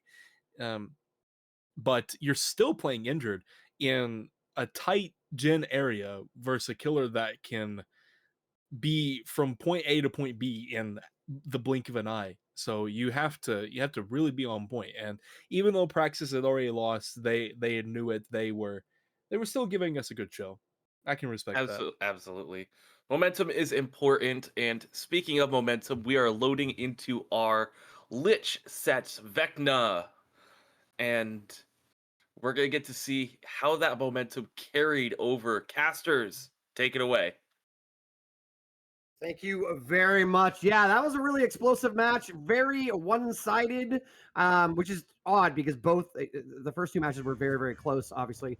But we've got Pedro. Pedro is back on Vecna. I am a certified Vecna lover as well, my second P100. So very excited to see what we got here. Great map for it, Rob. As you see right there, Pedro, no slouch when it comes to the Lich, getting that elevation hit from the skeletons onto Ward. Very good map for Vecna. We're gonna fly over. Good play by Ward to delay the vault there until after the flight has ended, so we don't get hit. We don't fly through and land with them. Pretty excited to see what happens here. This can go either way. I feel like you can get a really, really strong result. Gotta thread the needle here and doesn't do it. Ward goes down. Insane down by Pedro. This one came in actually pretty early, especially for Lich standards, I'd say. Coming in, we're still waiting for the timer from Gloria, but yeah, we'll get that in a little bit, I'm sure. Just rest knowing that it's or from Fern, excuse me. We'll just rest knowing that was a pretty early down, honestly. That was pretty tough by Pedro here. And also to consider the fact that Ward is the Lich player for Praxis. So that's got to feel good for Pedro, right? He's got to feel pretty good about that. Also worth mentioning that we have Pop Goes the Weasel, Pain Resonance, Eruption, and Corrupt Intervention. Pretty interesting Lich build, I'm going to be honest. Yeah, pretty standard. Got the Kikis. Oh my goodness. Pedro is locked in. I absolutely love these elevation hits on the skeletons. The survivors of Praxis they gotta figure out how to thread the needle a little bit there. It's definitely hard, particularly at that angle. That was weird. They were kind of coming like with that corner, they were kind of coming on like a 45-degree angle. So like it's straight ahead, you can juke left or right, but there you'd have to like almost go diagonal, and it's very, very hard to dodge. But that's three hits and 2 downs using the same elevation skeleton hit. So really, really strong. It's hilarious. Pedro is doing chases around main building, which is like main building. Dead Dog Saloon is one of the strongest tiles in the entire game of Dead by Daylight. And yet, given a strong Vecna, says, no, I got this. Don't worry. Great play. Great play. Yeah, you know what? I forgot. This is my bad, but I forgot that Lich is one of your mains as well, Andrew. So you got to be pretty happy about it. You're eating good today. You got Oni. I am eating so good today. Yeah, you got to be happy about this. But yeah, that was a pretty quick first down. We got a pretty good centralized hook on laser as well. We can kind of just like look around and keep tabs on our surroundings here. Pretty good position to hold right now by Pedro, but I think we're going to see laser go second here. Looks like Pedro wants to just kind of hold this area and see what the survivors of Praxis are going to do. And we are working main gen, and we're actually gonna go force I believe V1 off the main gen here. So there was so Laser much does go early second. action. Sorry, there was so much early action in this match, like instant chase and down on ward at main building. That normally when I load into Dead Dog Saloon, like either in my own games or casting, I always want to look at the generator split, because you'll often find the Gallows side. I call it the desert side. You'll usually find that back there where that you can find. Oh, what? The falling skeleton hit! Get out of here! That's hilarious. Okay, Bro, that kind of hit needs to be on like those like 2010 Call of Duty like trick shot montages. Yeah, 360 no scope with my skeletons. Let's go. Good grief. That was an insane hit by Pedro. My goodness. I was trying to say anyway. I was trying to say that you watch this sort of back area, where we're at right now, because this is a place where you can find some really strong 3 and 4 gens. As a result. That didn't happen. We did have a very tight 3 gen back here. We had Gallows and these two right here. But as a result, I think that's the first skeleton that missed. As a result of the quick chases around main building, we just said forget it, and we managed to get it. Anyways, we're trying to tunnel out laser here. Wow, this is an explosive game. Laser's having an excellent final chase right now. Was able to jiggy over to the next pallet here and make some good distance. Pedro didn't even realize until Laser vaulted. So we got some really good distance for that. Laser's doing an excellent job right now trying to things alive. Gets the stun! What? Oh no! This is exactly what Praxis needed. This was such a great start for Pedro, and things are kind of going south from that right now. They're cranking away. They're gonna get the 4th gen done. The 5th gen is starting working by Zaka. This is a great chase by Laser, keeping his team in it. Still makes this pallet. There it is, but wow, what a great chase by Laser. Like 4 gens pop for that, and we're seeing the last gen being worked right now. So excellent job on the tunnel out chase from Laser there. Lasted quite some time, got a lot of gens done, and mind you, he only had 2 chases. So the first chase was pretty good. The last chase was amazing. Got a lot of gen progress for that last chase. That was insane. We have multiple gens with really good gen progress. I think over 50% on both of them. And yeah, I mean, like things are just looking really solid for Praxis right now. Setting a good win condition for who I imagine is going to be Ward playing Lich in the next match. Because if I remember correctly, Ward is kind of cracked on Lich. And Season X sets.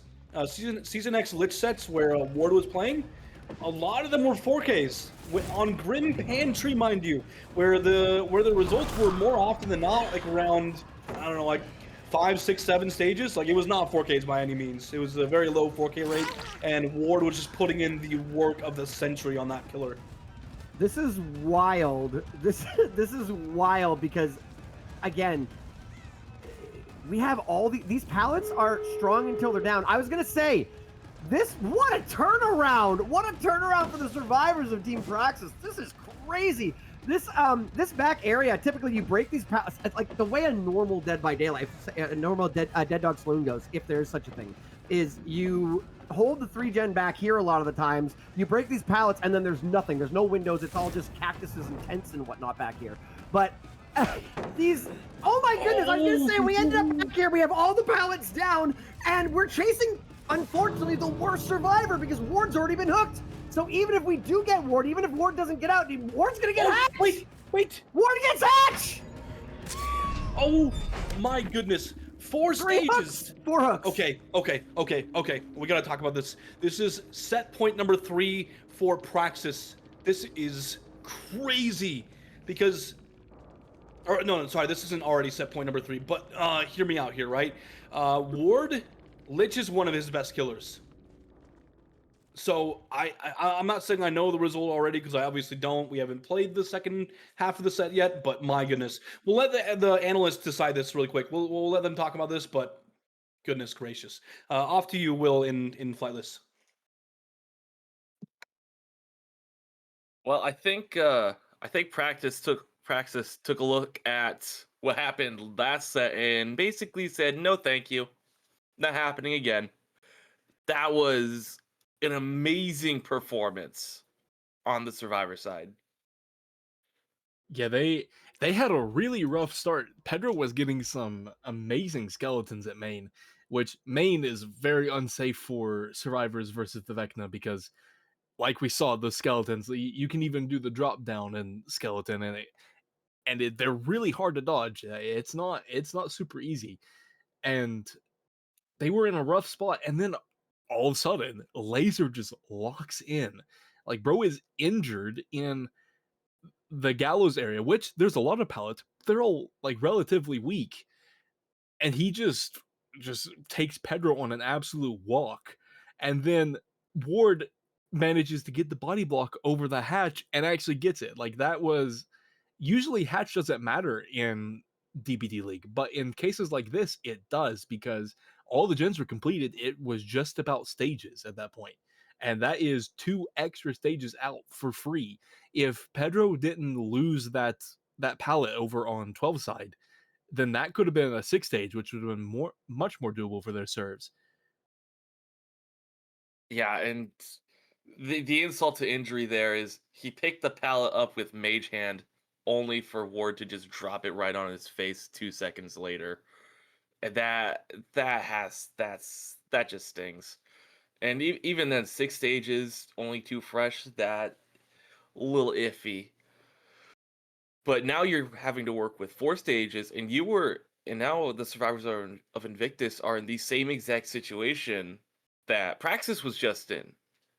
And like the casters would say, Ward on Vecna is very scary. Vecna is one of Ward's best killers, and it's going to be very difficult to deal with. And it's a very tough win condition. Yeah, Invictus are going to have to play absolutely out of their minds this game to beat this. Vecna is not a 4K killer normally, but a 4 stage win con is it's much more on the low end in this kind of setting, especially on Dead Dog Saloon. So Invictus are going to have to play perfect like they did in the Ghoul set. So I'm sure they can do it. They have the capabilities, but whether they can do it or not is a different question. We're either going to see Invictus from the Ghoul set or Invictus from the Doctor set, and I'm kind of hoping it's from the Ghoul set, not going to lie. But yeah, that's enough yap from us. We're loading into the match with Ward on the Vecna on Dead Dog Saloon. Casters, take it away. Yes, that's right. Thank you very much, both of you, Flightless and Will, for that quick analysis on what happened. We are now loading in with Ward on the Lich on Dead Dog Saloon. This is Lich's playground. There were some really good spots in Grim Pantry that Lich could work with, but I feel like DDS just has so much more capability for Lich. The whole main building area, the gallows, and there's also several stores in the back street area that have a lot. Shack what a nice raised up, right? And Shack as well. Yes, Shack is indeed raised up. So yeah, there's a lot of play areas for Lich here in DDS. So Ward's got to be pretty happy about this.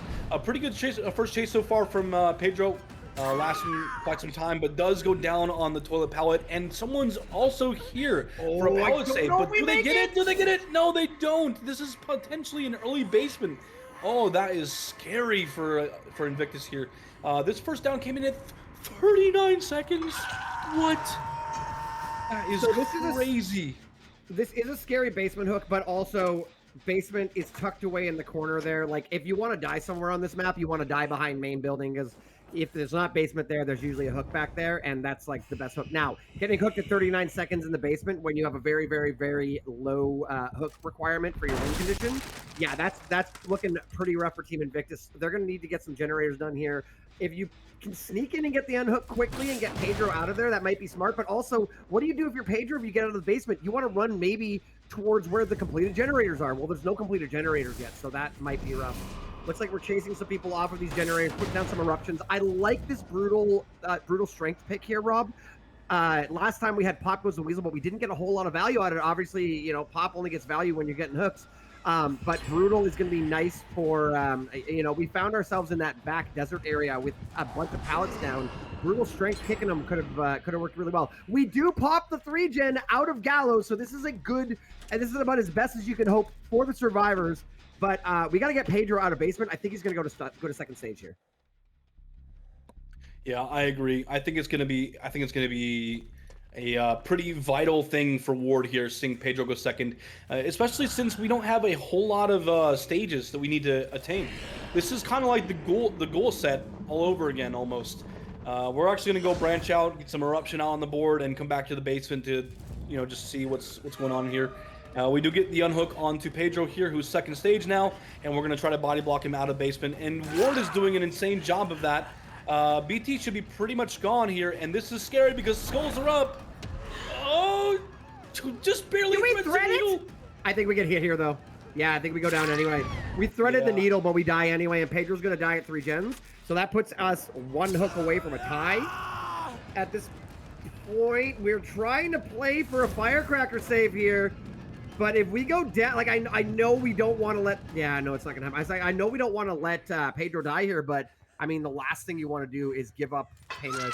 The last thing you want to do is give up a hook going into the 3-gen as well. Or the 3v1, not the 3-gen. So, wow, Rob.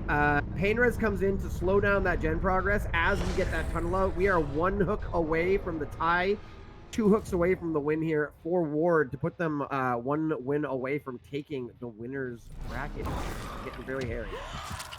Yeah. Oh, goodness! Oh my goodness! Gets the skeleton snipe onto Dan the Man. That is so unfortunate for Invictus. Yeah, that's the tie condition being met right there if we're able to make this hook. And it's going to be a pain resonance, it looks like, on top of that. So 3 gens left. 3v1 has already started. 2 gens left, actually, now. We do finish a 3rd gen, but yeah, I mean, pain resonance on top of it. And the tie condition being met, a little bit scary for Invictus. We'll have to see what they're going to do about this, though. Yeah. Honestly, when you're in defense of Dan and everybody else who's got hit around main building, yeah, we're gonna get a trade here. Well, not a trade, but I mean, we just have to. All we have to do is down either one of them now, and they get. Yeah, we're just back and forth, and there's not a whole lot of time left on borrowed time here. And that's gonna. Well, we're down under pallet, but I mean, we know where Spitz is, and we have time to chase. And if Rocket comes in for the save, Rocket's also dead. Beautiful Rocket's crouch. also injured. I want to defend everybody dying at main building there. Like, Dan was on the top row there, and even if you hear the skeletons come out, you don't know where they're coming from, and you have a tiny, narrow little hallway. This is a 4K too. You have a tiny, narrow hallway on that balcony. Like, what do you do? What do you do? He's blocker. Yep. There we go. Well, that's gonna be a W. That's gonna be a W for Praxis. I'll let you kind of give it out. We can give the analysts a bit time to look at this, but I'll let you have any final thoughts. Yeah, I mean, Ward is very well known for how insane he is at Lich, right? Pedro did a really good job. Like, don't get me wrong, he had some really nice shots. His macro was really good, but Praxis, I think, just had a lot of experience playing against an insanely good Lich player like Ward, and they just kind of had the upper mage hand. So a little bit unfortunate, but yeah, I mean, like, Pedro did a really good job on Lich, but Ward is just kind of insane on this killer. It's kind of like the Ghoul set all over again, in my opinion. Like, Ward did a really good job on Ghoul, but Pedro is just, or Nightlight is just cracked. But ladies and gentlemen, we're gonna hand over to the analyst desk. Take it away, Will and Flightless. What an unfortunate set for Invictus. It was looking so promising for Pedro at the early game. He had 2 stages at 5 gens, and then it all crumbled, and Ward was in the exact same position that Nightlight was on the Ghoul set. He had a pretty easy win condition, and he could just kind of sit back and relax. Not as much, obviously, because it's still Vecna. He is quite runnable, but he had a very good start, and just from there, it was pretty much impossible for Invictus to really do anything. Yeah, really difficult. The save onto Pedro came in a little bit too late. They got caught coming back up. They had an opportunity, but they weren't fast enough in taking it. And now Praxis is on match point. They're up 3-1. Yeah, And I was thinking based on that on Pedro's start this was going to be a good set for Invictus. Like obviously not counting out Praxis instantly, but I was assuming that they were going to have a much easier time on the Survivor, and clearly that just wasn't the case. yeah, and not really a lot to talk about there. Once the win con was met for Praxis, I think Invictus kind of just said GG, go next. At least that's what it looked like. Yeah, it fell apart very fast. Not a whole lot to talk about there. Yeah, there wasn't a whole lot we could do. But now we are going into the final All Hallows League special set for today with the Legion on RPD. That is a funny matchup.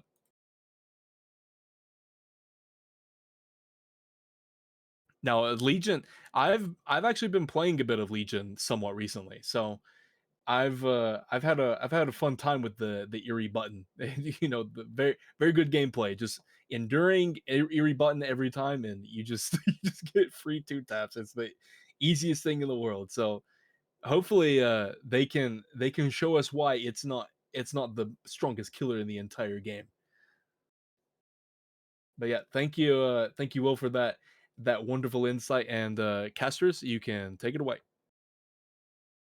Thank you, Flightless. We are loading into what may be the last match. The last set of this matchup between Invictus and Praxis. We have the Legion on RPD East. The rule set, as was mentioned, the rule set is going to be not just the Legion must run Ruin, but also the survivors are not allowed to break totems, I believe. So that means, wait, something happened. Hold on, we had a bit of a false start there. Anyways, RPD I like RPD I like, Rob, because it kind of takes a lot of the RNG out of the game. So there's a set number of there's a set number of pallets. We're getting word that there is a technical issue. We're having a short restart. We have a technical issue. So we're gonna have to reload. The match started, but our producer apparently crashed out of it. So we're gonna be getting that restarted right away. Anyway, sorry, Rob. RPD set pallets. Does that make it better or worse for the survivors? What do you think? Well, you know, Legion has been performing really well in these AHL sets. A lot of 4Ks, lots and lots of 4Ks. And that's also considering that the balancing is it resembles S tier balancing, just about like tier 1 balancing. The survivors get Deliverance, Dead Hard, like they get the works, right? They get a lot of really good perks and whatnot, but they can't cleanse Ruin, they can't cleanse any totems whatsoever. And the Legion has a stealth add-on, the Oblivious add-on. And yeah, I mean, it's just kind of crazy, right? Because this is a pretty crazy and hectic set. A lot needs to happen, and RPD seems to be no different than Larry's. A lot of crazy stuff happening on these indoor sets with Legion. But yeah, I'm excited to see how this is going to go because we have 2 top teams with really good comms on indoor sets. So we'll have to see how this is going to go. But what's your opinion on this? How do you think this is going to run down for our 2 teams here? I mean, yeah, I would love to see some more going on here. I was really hopeful for Team Invictus after the Ghoul set, after they locked in with the Ghoul set. Unfortunately, with the way the last match went, not just on the not just for the killer and the survivors of Praxis managing to hold just to 4 hooks, but also getting 4K 2'd, that is making me a little bit concerned. I would love to see Invictus come back 3-2 here, but I think it's a bit of a tall order. We are loaded in here, though, Rob. We got Corrupt Intervention to slow down the early game. We've got that's Deadlock, I believe, to slow down some gen progress as well. And then we do have 2 totems Ruin will be regressing the generators, and then we also have Wretched Fate, which will come into play after the first generator is completed. Dan, our obsession, will be repairing generators 33% slower. Sometimes you see a full totem build because basically, hex perks are incredibly strong, and they're balanced that way so that because you can break them. But given the fact that the survivors are not allowed to break them, makes it kind of interesting. But Ward instead went for some gen blocking and prevention as opposed to hex perks. So we'll have to see how that pays off, Rob. Yeah, I mean, whoa. Okay, all right. That's that is unfortunate for Ward there. The Feral Frenzy not landing, and yeah. Oh, we agreed the pallet, but Ward is like, yeah, I'm gonna call your bluff. You're not dropping that pallet anytime soon, bro. And I mean, like, that's what you should do against Legion. You should not be dropping pallets when you're healthy. So Ward definitely called the bluff there. We're gonna go and greed that God pallet, but we got another one right here, so we're big chilling. And yeah. So the important thing here is that this is a crazy set right here. No totems are allowed to be broken, and we're seeing like the two most common hex totems we brought in when totems aren't allowed to be cleansed: Ruin and Wretched Fate. And unfortunately for Ward, it looks like we're chasing Dan first with Live, who is now going to get some good distance. But the important thing to mention here is that Dan is the obsession, meaning that if we tunnel Dan out, we won't get any Wretched Fate value. And I think Ward either recognizes that or recognizes that this chase is taking entirely too long and decides to leave. So that first chase did take a long time. We got rid of a lot of really good pallets, but as you saw on the HUD there, we have a lot of good down there on Rocket. So we got a lot of really good gen progress done. Interesting. You're absolutely right. I don't know whether this is taking too long. Lithe came through. There's more pallets that Dan's going to get to. Or, you know what? I've got Rocket nearby. I'm going to chase Rocket, and then Dan's going to be infected with Wretched Fate. So now Dan is going to be repairing slower. So Exactly, Deadlock yeah. getting value here too, Rob. So good choice of perk there. Very quick unhook on Rocket. Oh yeah, Deadlock is a pretty solid perk. I think people are not a huge fan of it because there's better perks to run, but Deadlock is still pretty solid. It's some pretty consistent value, and especially with a perk like Wretched Fate, I mean, like, I think that Deadlock is pretty insane when paired with like Ruin and Wretched Fate. So yeah, some really good gen blocking here, and we're actually going to see balanced landing here. And do we actually? I don't think we make it. Yeah, we don't make it. We actually fatigue and chemical trap. Oh man, poor Ward. Poor Ward, bro. That's so rough. Okay, but in response to all that, we had it looked like 2 or 3 generators with a lot of progress. And in this, after that first hook came in, the second gen hasn't popped yet, thanks to Deadlock and Ruin regressing it a little bit. We now have 3 of 4 survivors injured. We've gotten rid of a lot of really strong pallets on the map. Like you're talking about a basic M1 killer, but what does M1 killers do? They struggle around pallets and windows. Well, when half the pallets are gone, then the windows are going to be the only thing you've got left. So, speaking of those, Spitz is doing a nice job on these windows. Yeah, he sure is. Oh, but unfortunate for Spitz. Oh, he's Deliverance. Oh, that's not good. That's bad, actually. Oh, and he didn't get it. He didn't get Deliverance up. Yeah, this is going to be Deliverance out of the game for Invictus here. That's rough. But, I mean, either way, we have really solid gen progress here. That's 3 gens done for the price of 2 hooks. So, I mean, even though Deliverance is out of the match, I feel like Invictus is kind of big chilling here. They're not in like a rough spot at the moment, so I think we're fine, honestly. It does really suck that Deliverance is not in the match anymore, but you know, I think it's entirely fine, honestly. That was wild. I don't know if you saw exactly what happened there. The main building generator, one of the most important generators on the map, was basically 99'd and deadlocked, and during the hook, Dan had enough time to hover by the generator, get it done, like as deadlock ended, and get away from our killer here, get away from Ward far enough that we had a pretty easy chase there. So really great play there by Dan to identify not only that they could get the gen done in time, but also to get the gen done, get out of there, and spend some more time keeping the killer busy. Really well played. I will say that Legion is a really tough set. Yeah, I mean, Legion is not like a strong killer by any means, but it's not an easy set at all. And I mean, while he's not like a super strong killer or anything, people struggle with him in pubs. And he's also a difficult set in competitive DBD as well. I mean, I've only played one set, and practicing for it was like the hardest thing I think I've ever done in competitive in comp. And we're gonna take it down. Dan's gonna take Dan it. has DS. I like Dan has this. DS. Dan has Not only DS, and that's that- why he was taking a hit there, by the way. And that's why he was going in the locker and stuff. He was trying to be like, look at me. Honestly, being Dan, I think that if you hadn't gotten the locker, you might have baited it a little bit better. But yeah, sorry, I didn't mean you had a thought there. I apologize. I feel like that's not the only reason. The other reason, oh, we get the down into the rocket. The other reason is because like Dan doesn't want to be on gens right now. Dan wants to be in chase That because too, he has yeah. wretched fate. He has wretched fate. There's no reason for him to be sitting on gens when everyone else is in chase. You know what I mean? Because he's going to be repairing slower. There's no reason for him to be on gens. He needs to be in chase. And yeah, DS would have been really good for Invictus as well. But Oh, they yeah, get the definitely don't gem want to though. have. Yes, they do. Is very, very good for Invictus. So at the least 4K0, but I don't think that's. Oh, we 99 our heal. You absolute rat, Spitz. You absolute rat. That was so dirty.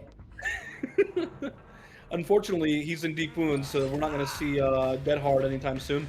But I think we do make it to this God Palette, which I believe. Oh no, it was dropped No, earlier. it's all gone. It's interesting. I don't know. Nightlight was up there on the helipad as well. I don't know if Ward didn't see him, because Nightlight was our fresh hook, but instead we went and chased Spitz. It was hard to see from our perspective whether or not we saw both survivors up there, or if Spitz was able to kind of like take the bait, run while Nightlight walked around the corner. Regardless of what happened, Nightlight manages to get out of there safe and sound, and doesn't get found. So at least one fresh hook should make it out the door. The survivors haven't left yet, but they should be leaving soon. That is going to be what is that? That's Stage 3 fresh. 6-3, yeah. Pretty good result for the survivors. I think this is very winnable for Team Invictus here. Oh, 100%. Yeah, that was really solid. This is a set where we're seeing like a lot of 4Ks. So 6 stage 3 fresh, pretty impressive. Well played by Invictus. Really, really solid stuff. But ladies and gentlemen, we're going to flip it over to the analysts and let them dissect what happened this match. Take it over, Will and Flightless. All right, well, that was a very well played match from both sides. Both sides giving it their all. Some great chases from the survivors of Invictus. Dan in that in the office area. I do not know the call outs for this map. That the office with the window is the two windows of the pallets off to the right hand side. Amazing chase there. Ward tried to do them 50-50 my game. Dan just kept winning them time after time. And it was just great chases across the board. And you know, it is it was just a great performance from Invictus. Yeah, that goes to show the strength of RPD, even with Eerie Button and the buffed cooldown that Legion got after canceling power. Like you can chomp through these pallets, but if the survivors are splitting well, you're not going to get your chain frenzy hits. If the survivors are dying in the right spots, you're still having to deal with a ton of pallets, and you have to travel a long way to get anywhere. That wretched fate didn't seem like it did a whole lot that game, and obviously it did something, but Dan was still able to pop the gens when needed, and he was able to die for his teammates. It forces him to kind of play a bit more aggressive because of wretched fate. He obviously doesn't want to do the gens, but the survivors were just splitting really well and having good chases. Chasing any of the survivors on that team is usually a not a nice thing to do as killer, even to a killer as skilled as Ward.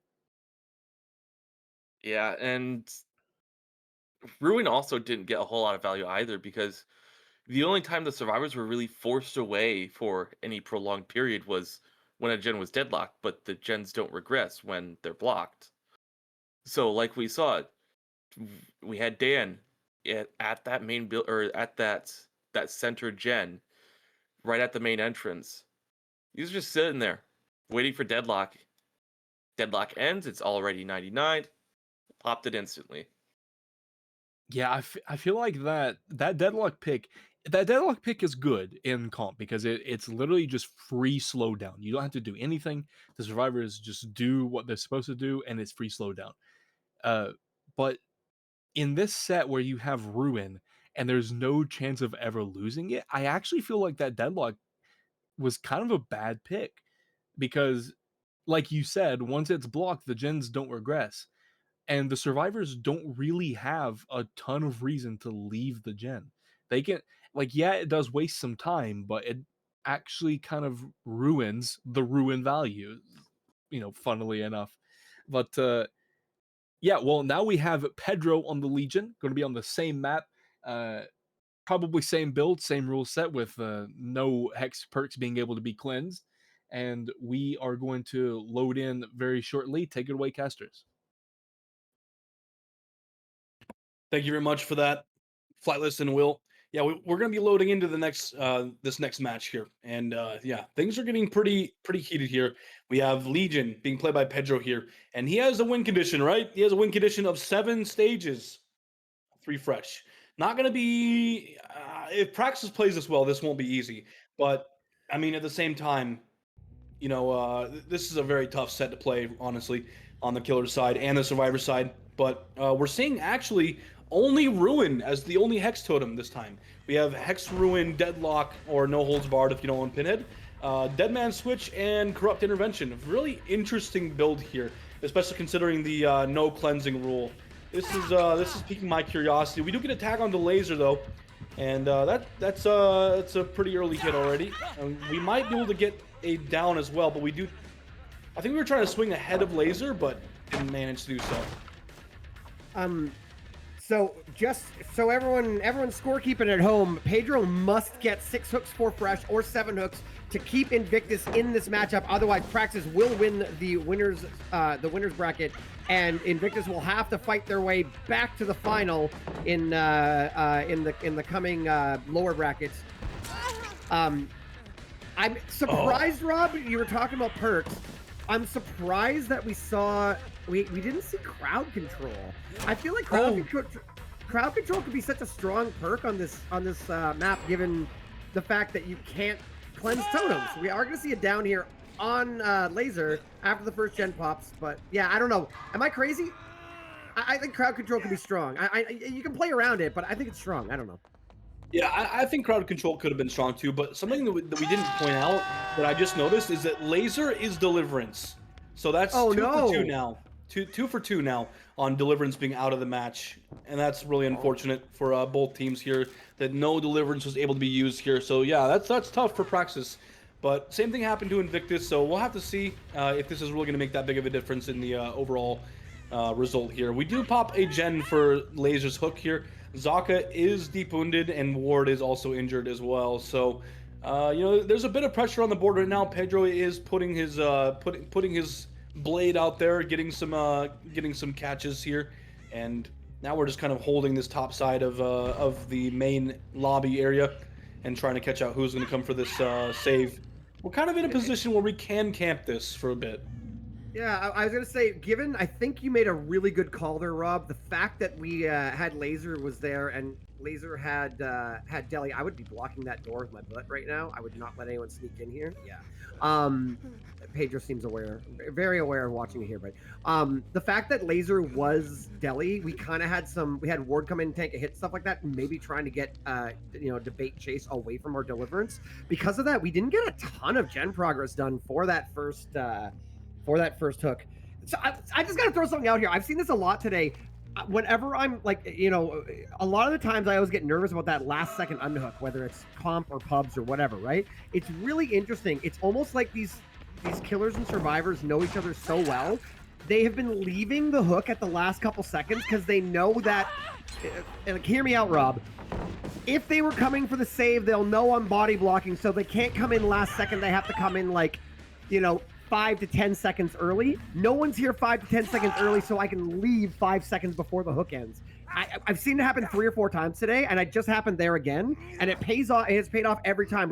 We haven't seen that last last second unhook come in, and it's really interesting. And I think it's just purely like it's meta understanding of how chases and how the game and how macro goes. Really, really interesting from both teams here. Hook on Zaka, Laser went to second. We're at 3 hooks right now, Rob. Yeah, I'm glad that you mentioned that, right? Because I mean, the teams are giving each other communication, right? They're telling each other what's going on with the killer, what are they doing, where are they taking chase, et cetera, right? All this is being communicated internally, and it's important to mention that because the person on hook is also communicating, saying, "Hey, the Legion is not leaving me. They're still on hook. They're still next to hook. They're just camping me a second. Just get gens, And it's important to mention that because that really determines what's happening here. Pedro actually swings to try to down ward, but recognizes that he actually vaulted back, and that's not going to connect. So he actually tries to swing to get back around the doorway. We are going to take a tag onto V1, who makes the God pallet, but we are going to... Oh! I've never... These chemical traps are killing me today, Rob. Jeez. The 2 funniest perks to see in action in competitive DBD are chemical trap and plot twist. I mean, without a doubt, it's so funny. Oh man. Okay, that's. Oh, are we gonna play the? We're gonna try to play this palette. This is kind of crazy. My God. Insane patience from V1. Oh. This pallet has lasted way longer than it should have. Okay, so we are getting a fresh hook here on V1. This is going to be hook number 4. If V1 dies on hook, that is a tie. So that's just to give everyone an idea of where everybody's at right now. We need more. We need more if we are Pedro, and Pedro knows it. Pedro's now chasing Zaka.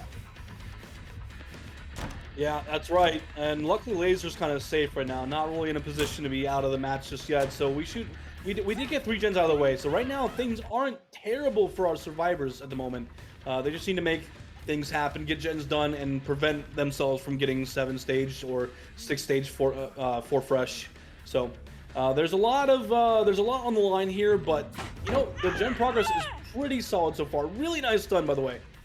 Great stun, although I don't think we make it anywhere. Yeah, I was gonna say, as long as you zone that the right way, we know Zaka has already lied this chase, so we are well aware that Zaka is not making it out of that corner here, as long as you're zoned right and don't give him the front door. And yeah, so that's gonna be second hook on Zaka. That is going to put us to 5 hooks.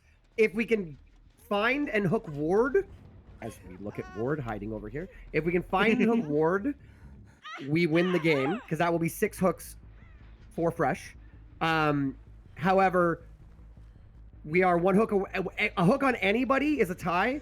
A hook on ward is the win, and then obviously 2 hooks. And we did find ward. Great heads up play by Pedro. You gotta wonder, was Pedro thinking, where would I be hiding if I was the win condition survivor? Because that's exactly what happened. We went to potentially the place where you would look the least, and that's where we found him. And look, here we go. We've got Zaka here trying to take a hit. That's right. We're just gonna take the down. This is just gonna lead to some pressure being built here, but we're gonna continue the chase onto Ward here and try to get him down. And yeah, that's scary because this will mark the win condition for Invictus here. I'll be happy about it though, because that means we get to see more sets, and I'm happy about that, honestly. I'm looking forward to seeing more sets. Really good stun by Ward, playing for his life right now, very, very well. You've gotta wonder if Pedro is thinking, okay, well, Zaka, I'm getting my aces mixed up. Zaka tanked a hit, so that means they're probably trying to kill Zaka so I don't get the fresh hook. But as a result, like no gen popped. I think Pedro probably thought the last gen was about to pop, but there was only about 30% progress on it. So I know we were really, really committed to chasing Ward there. That's gonna be Laser out of the game. So now Pedro realized, hey, wait a minute, there's not as much progress as I thought there was. I'm gonna get Laser out of the game. I'm 1 hook. I'm tied now. I'm 1 hook away from the win, and I got time to hook Laser and get him out of here. So that was a really smart heads-up play there. It's really interesting. I guarantee Pedro, that's the win there. When Zaka went down for Ward, I guarantee Pedro thought the last gen was gonna pop, and it didn't. And there we go. Great game by Pedro. Fantastic game by Pedro. And we are gonna be going to our 6th set, Rob. Wow, what a if Zaka had fast vaulted that, that would not have been down. Even if he medium vaulted that, I think that might not have been a down. But the slow vault, it was an interesting play because I didn't see it coming. But at the same time, oh, DMS, no way. 4K1. Yeah, it's just kind of over here at 4K1. Praxis was doing an insane job here. Like, I have to give them some credit. They were doing very, very well playing to meet this win condition, but unfortunately, yeah, they end up losing. Zaka's hook was the nail in the coffin there for Praxis. But it's not over yet, ladies and gentlemen. We get to see this 6th set, and I'm happy about that. If this goes all the way to 7th set, I will be the happiest man in the world. Give me a competitive Praxis set. I want to see how the top teams handle this killer. But yeah, no, really well played. Really well played. Let me say, throwing it back to our analyst here right away. I just want to point out one thing. Other than the Oni match at the beginning, the winner has been the the team that picked the killer has lost the set except for the Oni match. Let's go kick it over back to Flightless and Willie. Guys, give us your analysis of that game. A pretty huge win there for Invictus. They obviously needed that. Had Praxis won that, that would have been a 3-1 for Praxis, and they would have been moving on to the grand finals guaranteed. So the fact that Invictus win this, that is huge for them. And honestly, that was just really clean by Pedro. I didn't really see any huge mistakes by Praxis. There was at one point, I believe it was maybe Zaka hooked on the mid lobby hook, and Pedro was powering back towards them, and there were 3 people there. That was an interesting call out, but otherwise, like, Praxis were playing really well that whole game. It's just Pedro was on top of it. Yeah, I don't really have any notes there other than Andrew stealing my job and almost forgetting I was on the desk when he threw it to us. I think he's AFK for now, but when he sees this, he'll know. He'll know I'm coming for him. Yeah, he'll know. You guys can go Vecna 1v1. Yeah, that was. Oh God, no. Yeah, I actually much prefer Pedro's build choice that game over Ward's. I feel like Wretched Fate, it obviously does something. Like, it's not completely useless, but it just feels like Wretched Fate can only affect one survivor, while Dead Man's Switch can affect everyone. Like, you do have to get the proc, and it works kind of the same like Deadlock. It's just free slowdown. The only difference is that you have to get the hook to make it matter. With Deadlock, they can just do the gens and it matters. But he has both, so he gets the best of both worlds. I will say, we commented a little bit last time with Deadlock, but DMS also has a bit of anti-synergy with the Hex Ruin that you're forced to bring in. The survivors are forced to not cleanse. So a little bit of anti-synergy there, but honestly, I think it worked out a little bit better this time because Pedro just kind of didn't care. It was like, okay, I'm playing with 3 perks. Yeah, it seems to have worked out. DMS is a bit different than Deadlock in that sense, because the counterplay to DMS is to have one survivor go to a 0% gen and then just instantly tap it and let go. That gets rid of the DMS. Survivors don't have to worry about it for until the next hook. So it does force out at least one rotation, which means that if they were working on a gen, that ruin is eating it up. But if they weren't, and 2 people are on a gen, like 2 separate gens, then they are not rotating. So you automatically get info, and also that generator is blocked, so no one can work on it. And the same as Deadlock, where as soon as the gen is blocked, it doesn't regress, but it doesn't progress either. So same with DMS, except it's a little bit longer. It's 35 seconds. Alrighty, and that was an excellent point.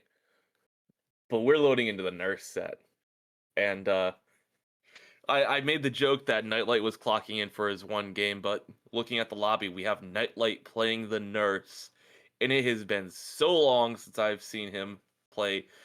maybe not his signature killer anymore because it's been a while, but I'd say like his original signature killer. And we are loading in Invictus on the comeback, possibly. Praxis still at match point. It's coming down to the wire here, and I am so excited to see how this set and hopefully set 7 end up playing out. Casters, I'll give you a little bit of time to do a quick little intro. Take it away. Thanks again. We are loading in. Yes, Nightlight on the Nurse. What a classic killer for one of the goats of the game. Nightlight coming in. We are on Father Campbell's Chapel, I believe. Am I crazy? Praxis looking to put them away, looking to put away Invictus. Nightlight needs a very strong showing here to keep Team Invictus alive and put us to the sudden death final match with the special spicy rule set. Rob, I don't want to get ahead of ourselves, but you might be seeing your Crossu. Let's see how Nightlight does here on the Nurse. Yeah, Nightlight is pretty well known for his Nurse. He's been doing this for quite some time, right? And it's nice to see that KL is actually going to be playing a second set as killer. And I know people were really hoping for this, and we get to see it, so that's great. It's great news for the Invictus fans at home, especially the specifically Nightlight fans. So that's great news for them. But yeah, right now we are in the first match of the Nurse set, and this is Invictus's pick. So another thing to mention is the fact that Laser is Praxis's Nurse player, and he's also an insanely cracked Nurse. So it's worth mentioning that this is one of those sets that could go either way. Both teams have been on fire today.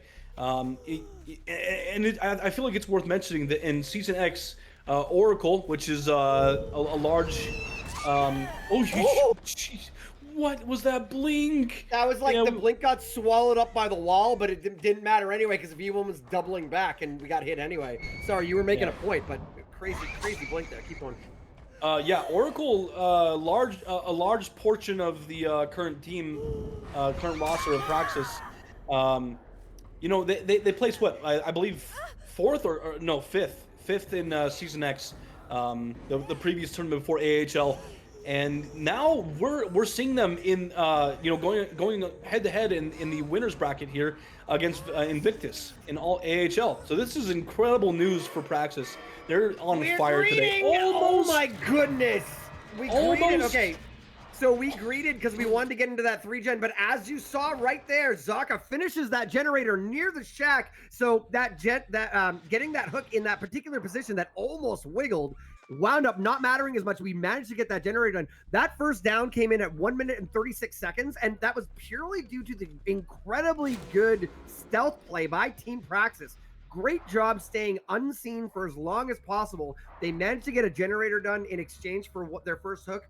Really good to see. Nightlight doing Nightlight things, very precise on all those blinks, even with that swallowed blink on the wall. Managed to do a really good job in not only blinking, but wow, these crows absolutely love Laser. Laser said no snitches, no snitching.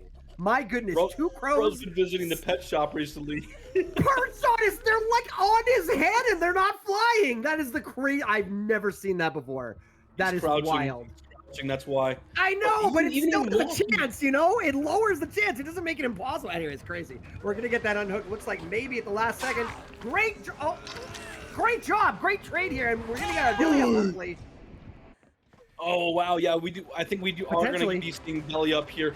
And it's interesting to see live with no no, that would have been it. Oh my god, that's so fortunate for V1. Oh my goodness, that's so crazy. That would have denied Delhi. That's big. Also, it's really interesting to see that live isn't being paired with DS. We actually have Resurgence. So that's interesting. Usually live and DS are the combo. It's actually gonna be balanced landing in DS with DH as well on top of it. Interesting builds here from our from Praxis Survivor team. It's we're kind of like shaking Deadheart and Balance are common, but you're right. The live, usually what you see is someone comes in with the Deadheart, with the Decisive Strike, and then they'll stab the killer, hit a vault, and get some distance, right? You're absolutely right on that. So it's a really interesting pick. Good call. Yeah, I just think that we're shaking up the meta just a tad.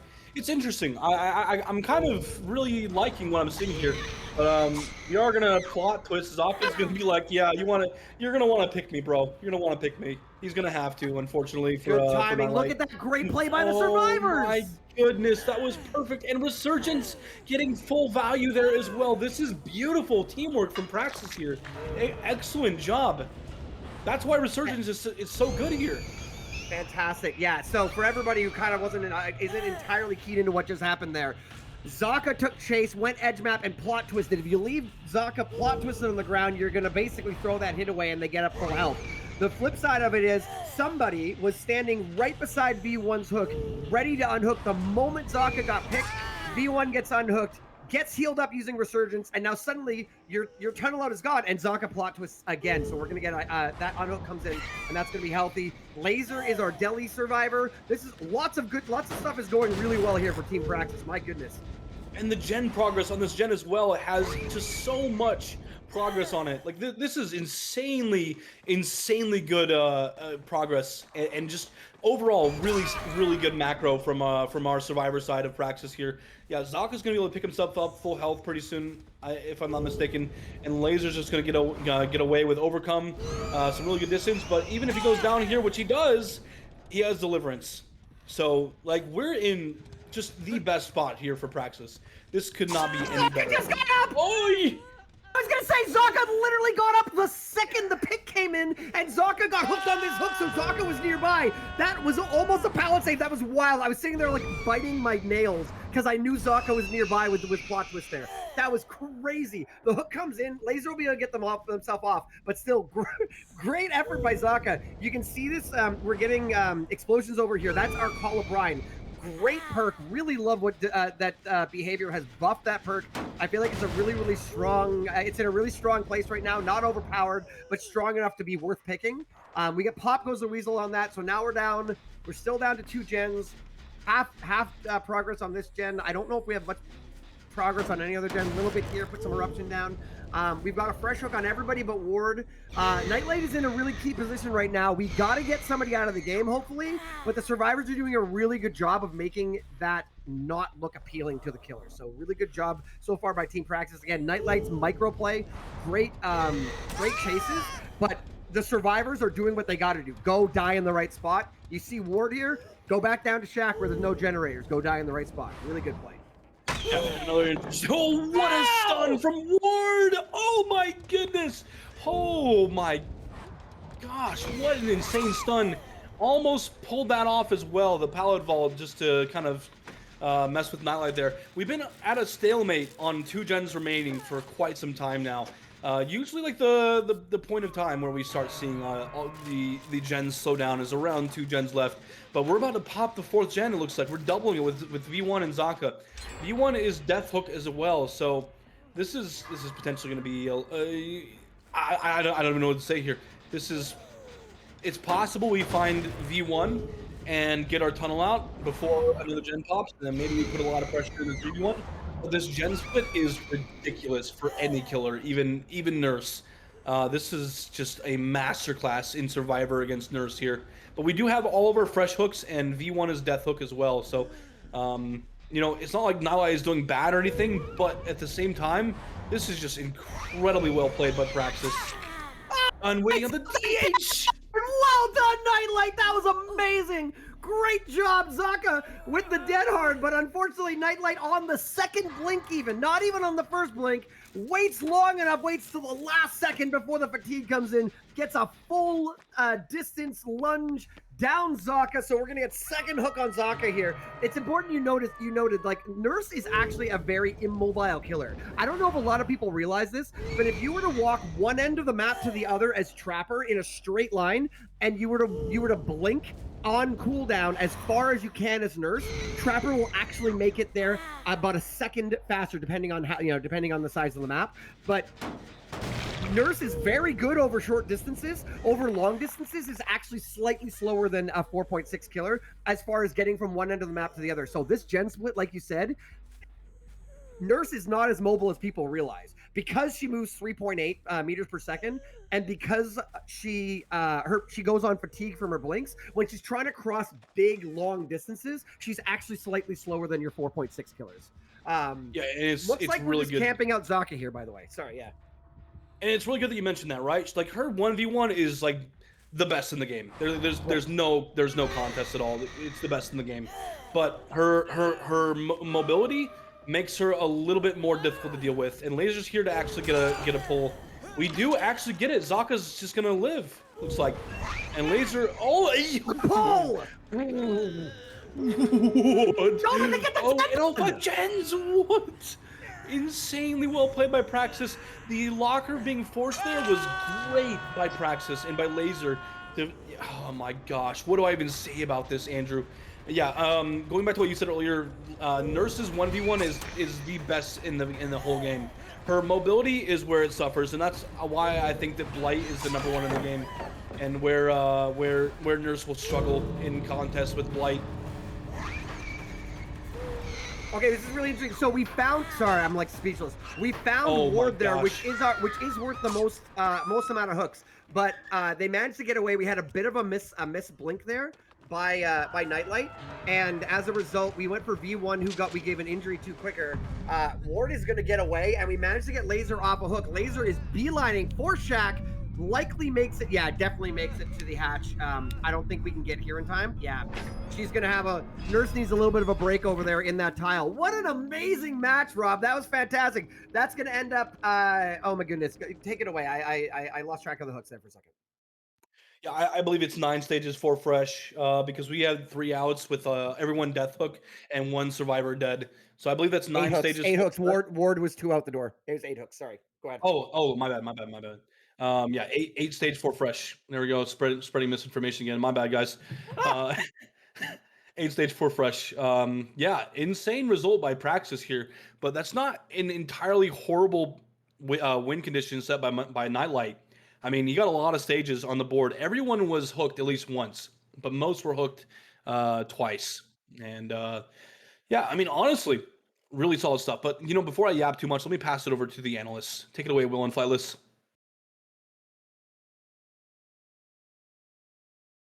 Yep, pretty fun game to watch. Not gonna lie. Nurse usually played on Cold Tower, and that is for a reason. Nurse has probably the worst mobility in the entire game. There was someone long time ago who did a chart that showed a 4.6 killer walking in a straight line will make more distance quicker than Nurse will by charging blink, blinking, fatiguing, charging blink, blinking, fatiguing over and over again. So her 1v1 is her pretty much only strength. And on a map where the gens are so far away from each other, like on Father Campbell's Chapel, it can be really rough for the Nurse. So a lot of people may be thinking, how do you not 4K? It's the strongest killer in the game. Honestly, 8 stages, that's a pretty good result for this map. Especially with him missing that blink on V1 at the Shack. That could have been absolutely game-changing. Laser wouldn't have got Deli, and V1 would have been dead in Shack next to Laser. So he probably could have even stopped Laser from getting his Unbreakable off. So that could have been game-changing. So the fact that V1 dodged that is huge for Praxis. Absolutely. Although talking about hypotheticals is all well and good. I want to talk about actualities. And I want to hone in on V1, but a different aspect. The perk choice. The casters have commented on a few times. The chemical trap that's been brought in. We didn't see it this trial, but I wanted to take a second to talk about it while we had some time, because it has gotten quite a bit of value. And despite it being the joke perk, or maybe not a joke perk, but like you don't see it a whole lot. It's the funny haha killer go slow perk. Sort of an insult to injury type thing. But it does get a lot of value on killers where you have high mobility and can break pallets easily. You slow down their mobility. On killers that are maybe slower, play more like an M1 style, they straight up cannot break that pallet or they are losing that chase. And it doesn't go away in a short amount of time. It stays there for a while, and it can get a lot of value. And another perk I want to talk about for this most recent trial is Repressed Alliance. We actually saw it come into effect in the last trial that we played to counteract Nightlight's Gen Kick build. And I'm hoping we get to see more fun perks in the future. We are in-game casters. Take it away. Thank you very much for that, Will and Flightless. We really appreciate the analysis here. We have a win condition to meet. Laser needs 9 stages for fresh, and yeah, there's not really any other way to spin it, honestly. It's a pretty steep win condition with a team like Invictus, who has an insane Nurse player, but we also have Laser, who is also an insane Nurse player. So we have I think our biggest and most contentious set yet, especially after that first match there. And we do find Dan here as our first chase. We just use sprint burst to get some distance, but I don't think it really amounts to just about anything here, because I think Dan is potentially going to be 2-tapped, not because of skill, but because it's Nurse. Best 1v1 in the entire game. And it's Laser on Nurse, no less. So really insane first down here coming in onto Dan at That was pretty quick. Yeah, I was thinking going into this, we needed to see again, the survivors of Praxis. It was about a minute there. The survivors of Praxis really took a while on the first down, not because they were, in chase, but because they managed to stealth. Dan got found a little bit faster this time. So that was a bit of a faster down. Great chase, very short chase there by Laser. This is Laser's first time manning the killer in AHL 2025, so good to see it. We have an identical build, by the way. Not surprising to see that. You can see there we saw Spitz hovering around there for that unhook. Looney Tunes in the Looney Tunes in the tree there. Laser just holding the blink here, trying to stop anyone from getting off there. So what we need to see from the survivors of Invictus is we need to see them crack some 3 gens here, and then again we need to see them just die in the right spots. And we weren't able to get a tunnel out last game. If we can stop the tunnel out this time, that'd be great. Oh my goodness, that was a 1 blink. So that was a that's no. Bad. This is no. That's bad. That's bad. I know. He can 2-tap here. I know. I agree. Oh wait, sprint burst. Oh nope. No deli. Yeah, no deli. That's bad. Go ahead. That's really bad. Yeah, Deliverance was just denied, and while Deliverance is still potentially able to be used, it just went from potential to kind of unlikely. And especially with Call O'Brien here, this is the gen that Spitz is working too. So that's really scary, especially if we go after Spitz here. That could be a humongous turn for Laser. But it looks like, are we gonna go after Spitz here? If we go after Spitz, okay, we don't. So Spitz still has a possibility to use. Yeah. Kexo finished his gen across the map as well, and we knew we'd be going for the save. So Kexo, the only healthy survivor. Oh, we're going for the resurgence value, but it's not. Is it gonna? No, we didn't get it. We got to get out of here. We're in very big trouble here. We have to be unpredictable. It worked. Wait. Dan is healing. Dan is close. Dan got healed. Beautiful. We got a little bit longer here. We got a little bit longer time. Also, I think we might have lost ourselves a little bit. We know we can't be far. Swing through the window. We are gonna get Dan. We got Pedro got picked up. Pedro got healed. We are so close here. If we go to a 3v1 at 3 gens, this is looking very rough for our survivors. That's gonna be that. That's gonna be a death at 3 gens left, Rob. Oh my God, this is really bad for Team Invictus, and Praxis is putting them on the chopping block. Yes, they are. But Pedro's got some pretty decent gen progress right now, so we'll be seeing a 3rd gen pop here probably somewhat shortly. Having Dan out of the trial is rough, but you know what? I'm gonna see what Invictus can cook up here, because they're known for their 3v1s. So we'll have to see what they can pull out of this. They just need to prevent 6 more stages from coming in, If they can limit it to 5 or 4, then that'd be amazing for them. But they're going to need to play an impeccable 3v1. Spitz still has Deliverance on the board. It's just, oh my goodness. Wow. Insane stealthing by Spitz here. Oh yeah. Okay, this is scary. Oh, he doesn't get found. Wow. And Pedro's just getting all this gen progress in the meanwhile. We get the heal as well onto Kexo.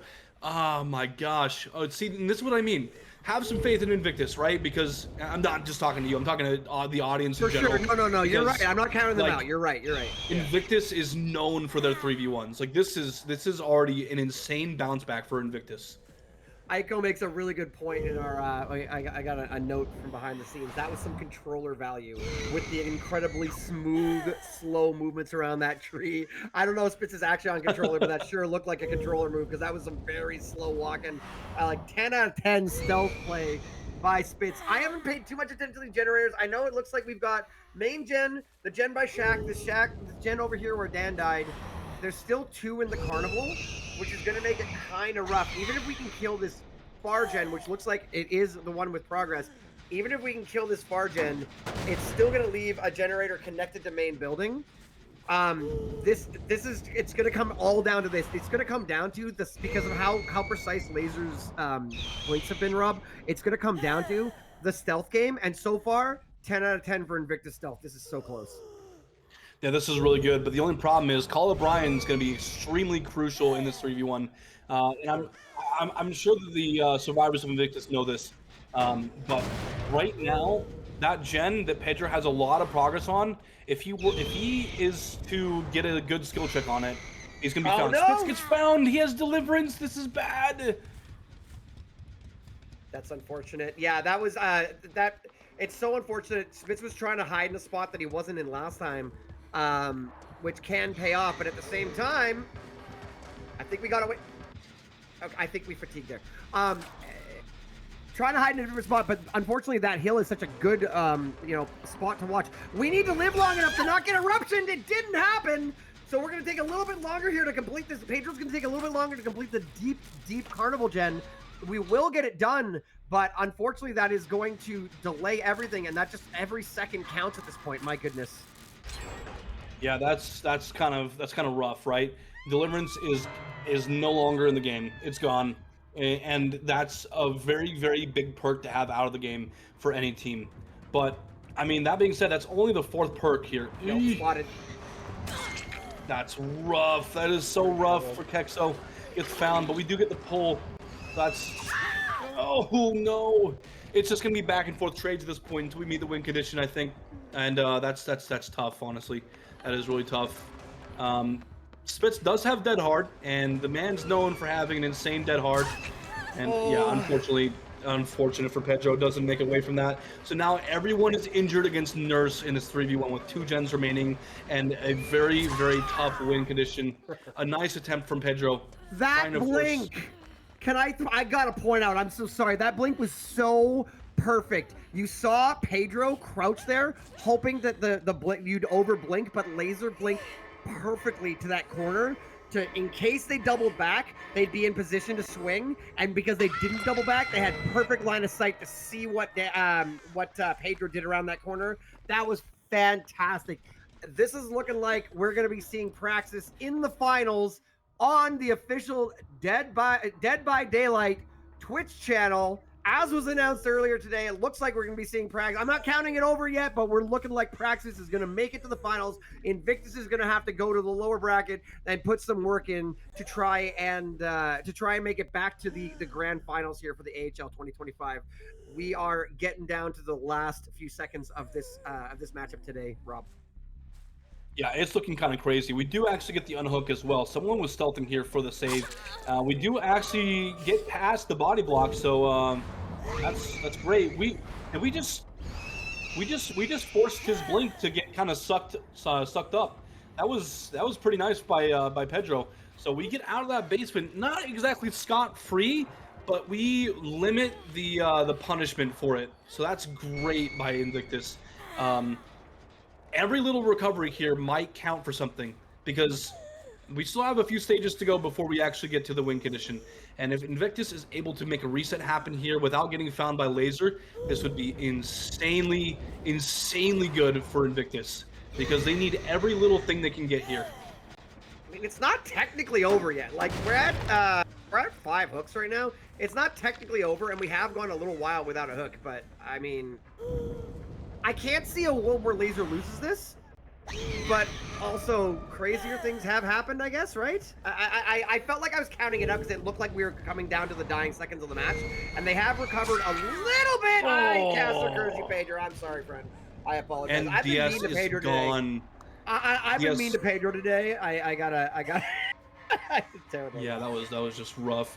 Yeah, and Pedro doesn't have DS up. We're gonna make basement again.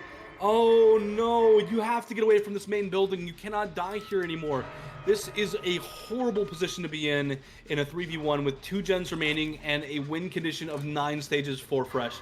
We are slowly getting there, and man, this is tough for Invictus. My heart breaks for them here.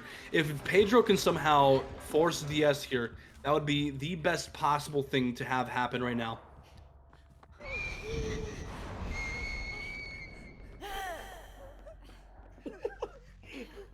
I mean, we gotta. This is a DS bait here by Pedro is what this is, right? But I mean, now we're gonna have 2 dead in basement. Even if we do, we're gonna hit Spitz. Who's down here? Is Kexo down here? Oh no, sorry. I think the audio was just a little bit delayed in my ears, so the audio was a little odd. Yeah. We're gonna hook Spitz. We're gonna pick up. Even if we pick up Pedro, and get DS, like, who cares? It doesn't really matter. It doesn't really change the grand scheme of things here, right? Yeah, big nopers. I think we're back to the meme in here. Yeah, this is looking like 4K2. This is really, really unfortunate for Invictus here, and it looks like we will unfortunately not be seeing that Krasu set here. And I'm great matchup saddened. though, Rob. Like, what a great matchup. This has been fantastic. It looked like it was very, very Praxis sided at the beginning of the matchup today. And then we wound up getting a couple wins there for Invictus, which is always nice to see. We had some. We really, when you're talking about laser versus Nightlight on Nurse, like, you can't ask for 2 better killers to close this out with. I think the trouble was Dan got found too early, unfortunately. Like, the stealth difference between Praxis's beginning of their game and Invictus's beginning was the big difference maker. We're going to see Kexo run to Shack here. Maybe get Hatch, maybe not, but that's going to be the end of that. I mean, well played by Invictus. They're not gone yet. This is a double elimination tournament, so they will be going to the lower bracket.